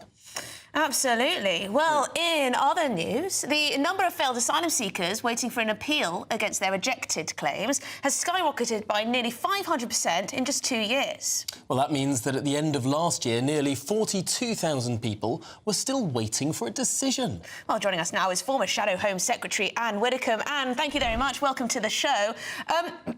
So all of these people have had their claim rejected, and now they're stuck in this appeal process. I mean, what's the solution here? Should it be no appeals allowed? There are two solutions. One is what you've suggested, which is to cut down very sharply on the circumstances in which people can appeal. But the second, and to my mind, much more important one, is reform has a policy that if you come here from a safe country, so that would apply to every single person coming in on the small boats, for example, if you come here from a safe country, then you have no claim for asylum by definition, because you've been in a safe country, you aren't in danger. And so we will say right from the outset, you have no claim. Never mind, you can't appeal. We'll say you have no claim. And I think that is very important because people will play the appeals process. We are fair in this country. We always like to give the right of appeal, but it can be drawn out for a very long time. And would that rely on France taking back those people, though, which I imagine might be a little tricky to negotiate? Well, not that tricky, actually. I mean, I think you would give them a choice. You would say you can either be returned to your home country, wherever that might be, or you can say you can go to France. The fact is that the French shepherd boats into our water almost daily. And we play by the rules and we don't do the same. But we could return boats to France if we wanted to. And that indeed, to turn around the boats before they get to us, would also be part of the policy. I know that successive prime ministers have asked the French about this. I know that successive Home Secretaries have asked the French about this. This a returns deal with France has been... I attended one of the conferences where this was on the agenda. France just continues to say no and frankly threatens the United Kingdom were we to turn back those boats. Is it not unreasonable to suggest that, you know, politicians haven't tried this avenue, but given the amount of economic leverage that France has over the United Kingdom, the fact that they could, you know, come for our waters, our imports, you know, all of these different things, our energy, we have to find a solution that the French are on board with, otherwise it just doesn't work. Oh dear, you have run up the white flag, haven't you? The fact is that we pay France huge sums of money every year to assist in stopping the small boats. And the fact is that France does nothing about it. In the most recent incident, which your channel gave an awful lot of publicity to, they actually called on the British Navy to come in and rescue some asylum seekers. And then even though they were rescued in French waters, you know, take them back to Britain. We're far too blinking soft. And if we actually stood up for ourselves, it would be different. Would Donald Trump let the French get away with it? Donald Trump He'd say we're not going to... Donald Trump controls the most powerful economy in the world. Of course he would. Of course he... But this is why the Australians can do this to islands with GDP per capita, you know, that are in the lowest percent or the lowest 10%. We could play a little more hardball, though, couldn't we, Tom? We could, you know, throw a weight around a little more, Anne. As far as I'm concerned, you know, the solutions are there. What has been lacking is the will to grasp them. And you've quoted Australia, you've quoted America, and you might actually quote Belgium in an example that isn't often talked about, when they were being treated more or less as the French shores were being treated. And they said, no, we're not putting up with this. So they simply pursued any boats leaving for Britain and brought them back. Ah. It can be done. Yeah, interesting stuff. Well, Anne Widdecombe, always a pleasure to speak to you, former Shadow Home Secretary, of course, now Reform Party spokesperson. Thanks indeed for joining us. Well, this is Good Afternoon Britain on GB News. We have lots more coming up on today's show. Yes, Liz Kendall, the Work and Pensions Minister, will be giving a speech answering questions, at least in the House of Commons, very soon indeed. This ahead of those potential welfare bill slashes, cuts to your benefits. That's after your latest news.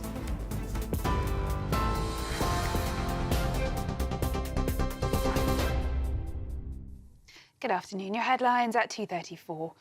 Nigel Farage has welcomed 29 councillors who have defected to Reform ahead of the local elections in May. Speaking at a Reform UK news conference, the party leader announced defections from a selection of parties, including Conservatives, Liberal Democrats, Labour and independent groups. The event comes in the wake of a dramatic row between Mr Farage and Rupert Lowe, which he addressed in his speech, saying the party had become increasingly concerned about the behaviour of one of its members, and a report could come out as early as this week. In other news, more than 30 countries are understood to be involved in Sir Keir Starmer's Coalition of the Willing peacekeeping attempt. That's according to a briefing from a Downing Street spokesperson today. It comes as Donald Trump has said he will speak to Vladimir Putin on Tuesday about ending the war in Ukraine and dividing up certain assets. The US president said he and Putin will discuss land and power plants when they hold their talks. Now, a British tourist is missing after a fire broke out on a diving boat in Thailand. 26-year-old backpacker Alexandra Clark was reportedly in the bathroom when the blaze started on Sunday morning local time. Local police have said at least 16 people on board the boat were tourists. And the Princess of Wales has joined the Irish Guards on a solo visit to the St Patrick's Day parade today. Princess Catherine dropped in at Wellington Barracks, with the regiment taking part in the celebration of the patron saint of Ireland. Those are the latest GB News headlines. More in half an hour. For the very latest GB News direct to your smartphone, sign up to News Alerts by scanning the QR code or go to gbnews.com/alerts.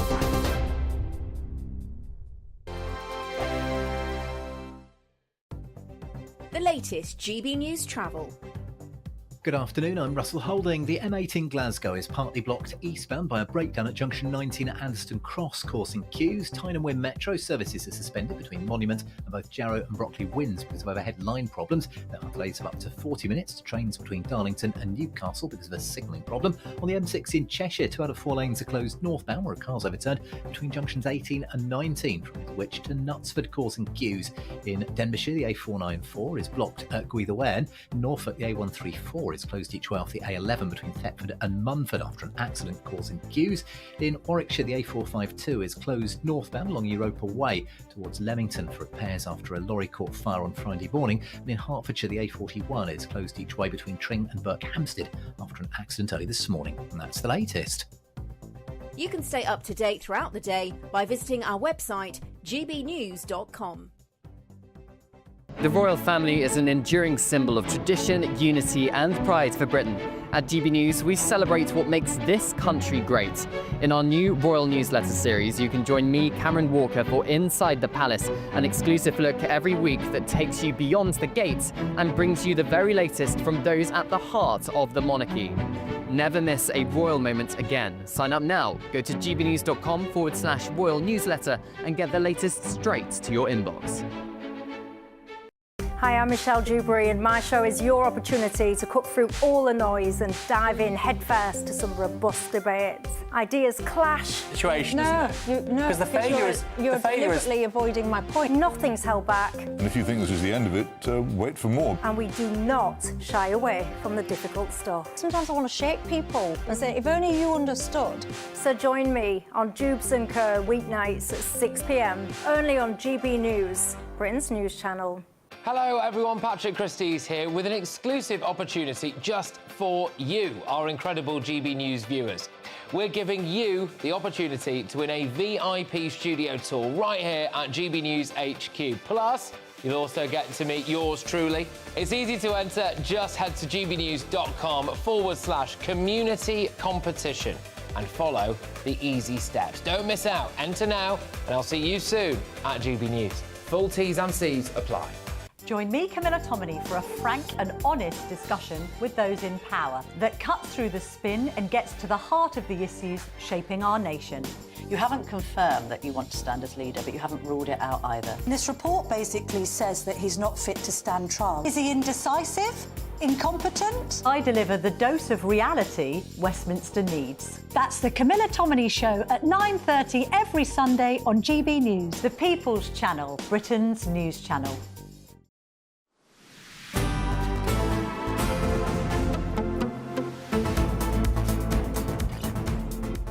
Good afternoon, Britain. It is 39 minutes past 2. Now, as we speak, the Work and Pension Secretary, Liz Kendall, is in Parliament. She's due to address MPs with all this speculation mounting as to what the changes will be that the government makes to the welfare system. Well, let's have a listen. Secretary. With your permission, Mr. Speaker, before I answer, I want to say there has understandably been lots of speculation about the government's reforms to social security, and I want to assure the House, and most importantly the public, that we'll be coming forward with our proposals imminently to ensure there is trust and fairness in the social security system, and to ensure that it is there for people who need it now and for years to come. With permission, Mr. Speaker, I'd like to answer questions 2, 5, 11 and 21 together. Almost 1 million young people are not in education, employment or training. That is terrible for their living standards, future job prospects and for their health. That is why our new Youth Guarantee will ensure every young person is earning or learning. Our trailblazers, backed by £45 million of additional funding, will lead the way and will start in 8 areas next month. Wanda Martin. Thank you, Mr. Speaker. Thank you very much. All of those 1 million people are a real person, and I was contacted by a young man in my constituency who studied an early years education T-level and wanted to enter a desperately understaffed profession that has been struggling ever since to access that starter job. Being out of work, being young, can have a scar effect that impacts people's jobs and prospects for a lifetime. So can the Secretary of State, working to identify people at risk of being NEET, ensure my constituents that working with him to support finding meaningful work? State. I thank my honourable friend for her question. Her constituent deserves to fulfil his potential and live his hopes and dreams like everybody else. And we will be working hard with the Department for Education to identify those young people who are at risk of being NEET, to make sure we put in place the skills and training they need to get the jobs of the future and fulfil their potential as they deserve. Food. Thank you, Mr. Speaker, and I suspect there might be quite a spike in the number of Geordies not in work today, given the cup final at the weekend. But recently... Well, of course, many questions being asked about the state of our welfare system, but Liz Kendall taking a more conciliatory tone than we've heard in some government briefing. Clearly, there's a balance to be struck here. They're worried about a potential backbench rebellion over welfare cuts, but they can see the cost of welfare spiralling out of control, particularly around not so much people on job seekers' allowance, but people claiming personal independence payments, disability benefits, the absolutely soaring numbers of these, and the difficult political question, how many are legitimate? Yeah, I just hope things don't get more difficult for those who desperately are in need of these benefits, because, as always, we seem to refer to the lowest common denominator in these discussions, don't we, about the people who are trying to fleece the system, and then actually it's the people who are severely disabled who then it's harder for to claim those benefits, or it becomes harder for them. We almost have a unique ability in this country to make things the most difficult for the most deserving. Yeah. And just comically easy for the least deserving. Yeah. We see it in welfare, in benefits, people cheating the system, no questions asked, and people who desperately need those benefits having a really tough time. We see it in migration. You're a high-skilled, high-earning migrant who wants to bring over their spouse or whatever, and it's just from America or Australia and it's or France. a crazy bureaucratic system. And yet you arrive by small boat and you're given the world. I mean, we make it the easiest thing in the world to come to be a non-contributor, and the hardest thing to come to be a contributor. Yeah. I mean, it's crazy. We do, and apparently we're giving benefits to over 1 million foreign nationals. That's according to analysis of government figures in The Telegraph today. I mean, how on earth can any country support that? I mean, it's totally unsustainable. I mean, you ask people, we saw that 1 in every £4 paid in income tax will go towards sickness benefit by 2030 on the current trajectory. I'm sorry, but that is just unfeasible in my book. And we're not getting iller as a country. Well, I mean, apparently we are. Well, apparently we're all getting ill. According to benefit spend, we're getting iller, but according to any other, medical data, we're not. Well, we know that GP, Sam Everington, the professor, he certainly thinks we're over-medicalising. Yeah. Well, if you're in search of perhaps some of the best therapy of all, and that's sunshine in the winter, here's the forecast for those top European holiday destinations. Ready to soak up that holiday sunshine? Won't we need some cover? No worries. All sorted. All Clear Travel Insurance sponsors GB News Travel Destinations Forecast. Hello, here's your latest winter sun forecast brought to you by the Met Office. There'll be some unsettled weather across Iberia over the next few days. Elsewhere, some sunshine and a few showers too. As for Tuesday, we can expect a few showers across the Canaries, Madeira, some more persistent rain across parts of Spain and Portugal. The central Med looks brighter, 1 or 2 showers around, and then we run into some more persistent rain again across parts of Greece with some hill snow in places here too. As for the rest of the week, well, there'll be some warm sunshine to contend with, 1 or 2 showers too, and some more persistent rain out across western spots. All Clear Travel Insurance sponsors GB News Travel Destinations Forecast. Hello and welcome to the latest update from the Met Office for GB News. A largely cloudy day today across the United Kingdom. Some light showers, but dry for most, and increasingly clear skies by the end of the day. And certainly plenty more sunshine tomorrow. Now, for the time being, we've got high pressure sitting in the North Sea. That's drawing in Cloudier skies from the southeast, but already some cloud breaks are starting to appear across eastern England. Some bright spells also for more northern Scotland, and there'll be 1 or 2 cloud breaks elsewhere. But with that cloud, there will be a few light showers, particularly for the southwest during the rest of the day. A brisk breeze here, and feeling rather chilly once again, temperatures typically 7 to 9 Celsius. Nevertheless, it's towards the end of the afternoon that we see more extensive cloud breaks across Scotland, northern and eastern England, and some decent late sunshine before the sun goes down. Still some patchy cloud for western Scotland as well as Northern Ireland, although a few holes appearing in that cloud by this stage. And across much of the Midlands, Wales and the southwest, we keep cloudy skies as we end the day. 1 or 2 light showers once again for parts of Cornwall in particular. However, overnight, the clearer skies become much more widespread, especially across parts of Scotland, eastern and central England, and later on the south. So under those clear skies, temperatures will fall away. A frost is expected in places, particularly for the northern half of the UK, where temperatures will dip a couple of degrees below freezing, although enough of a breeze in the south, I think, to stir the air up and prevent a frost, but it will be a chilly start.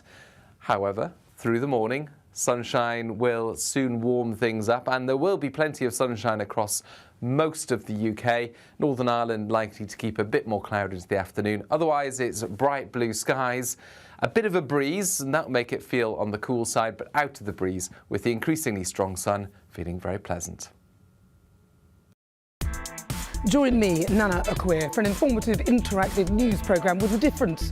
It's fun. No, you didn't say that, Dave. I'm so surprised. I think there's an element of truth to that. Join me from 3 p.m. every weekend, only on GB News, Britain's news channel. This is Britain's Newsroom, where your voice matters. It's just astonishing. With expert analysis and honest opinion, we don't just keep you informed. We bring you unique perspectives you won't see anywhere else. Can't argue with any of that. When the news happens, it happens here. On Britain's Newsroom, weekdays from 9:30 a.m. Only on GB News. If you want your news to be straight talking... This is a nightmare for the Conservatives again. Down to earth. It's not just Nottingham where this is happening, is it? And most importantly, honest. Hard-working, middle-class taxpayers, they'll get their book thrown at them. Then catch me, Martin Daubney, Monday to Friday, 3 till 6 p.m. on GB News, Britain's news channel.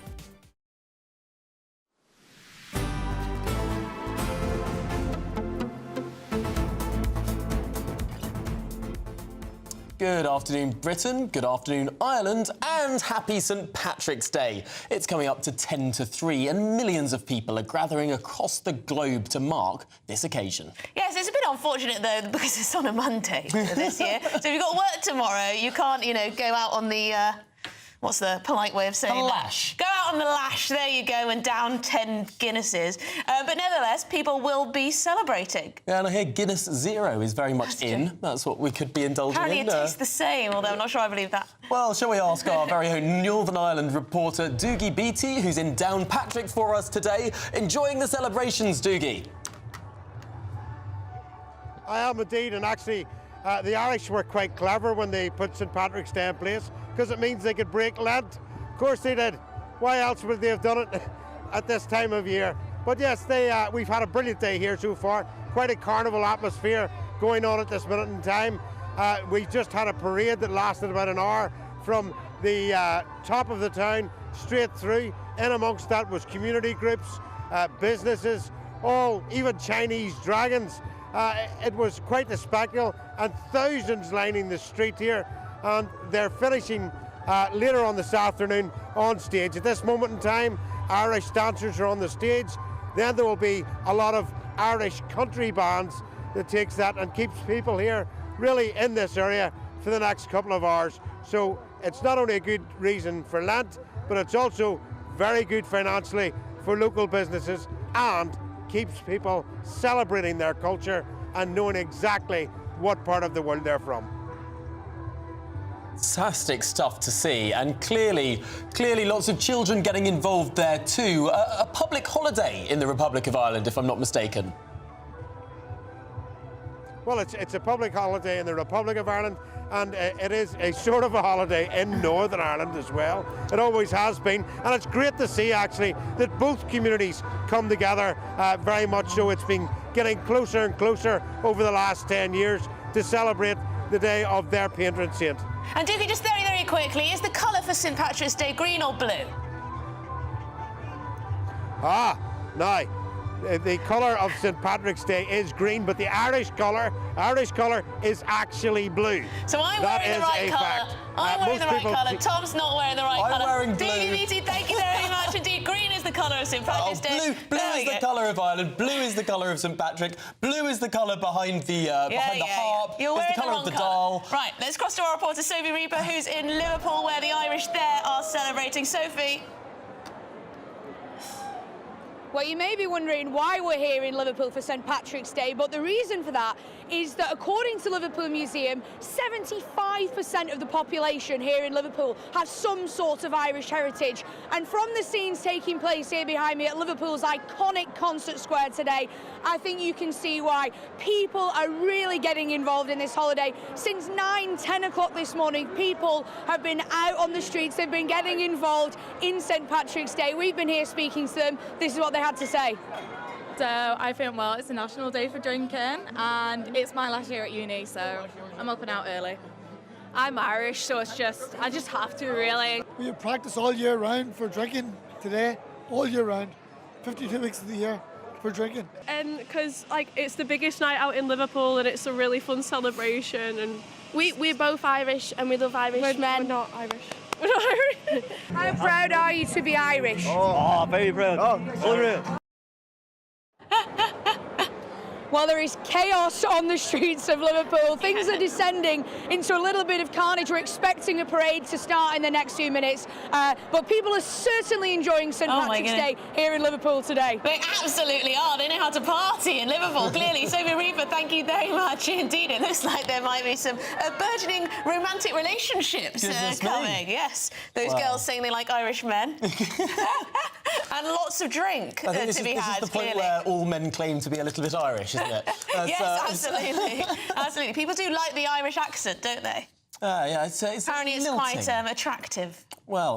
Well, on that note, I think that's the wrong one. I don't have any Irish heritage. Well, just a bit of Scottish. Fiddle-dee-dee. Fiddle-dee-dee. Well, thank you for watching. Good afternoon, Britain. That's good. That's not bad. For someone who can't pronounce, foreign names. No, this is true. Don't ask me to read an Irish name anytime soon. It's going to be an absolute mess. But stick with us here on GB News, because the one and only Martin Daubney is next.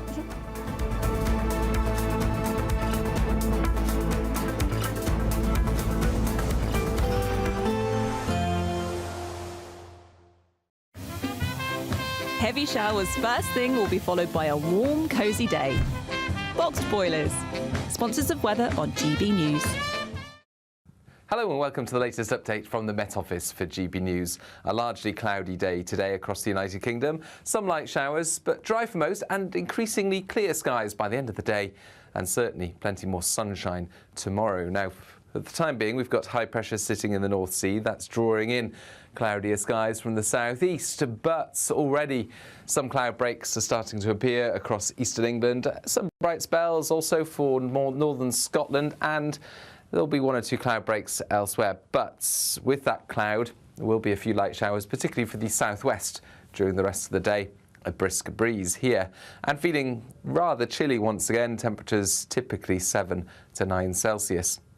Nevertheless, it's towards the end of the afternoon that we see more extensive cloud breaks across Scotland, northern and eastern England, and some decent late sunshine before the sun goes down. Still some patchy cloud for western Scotland as well as Northern Ireland, although a few holes appearing in that cloud by this stage.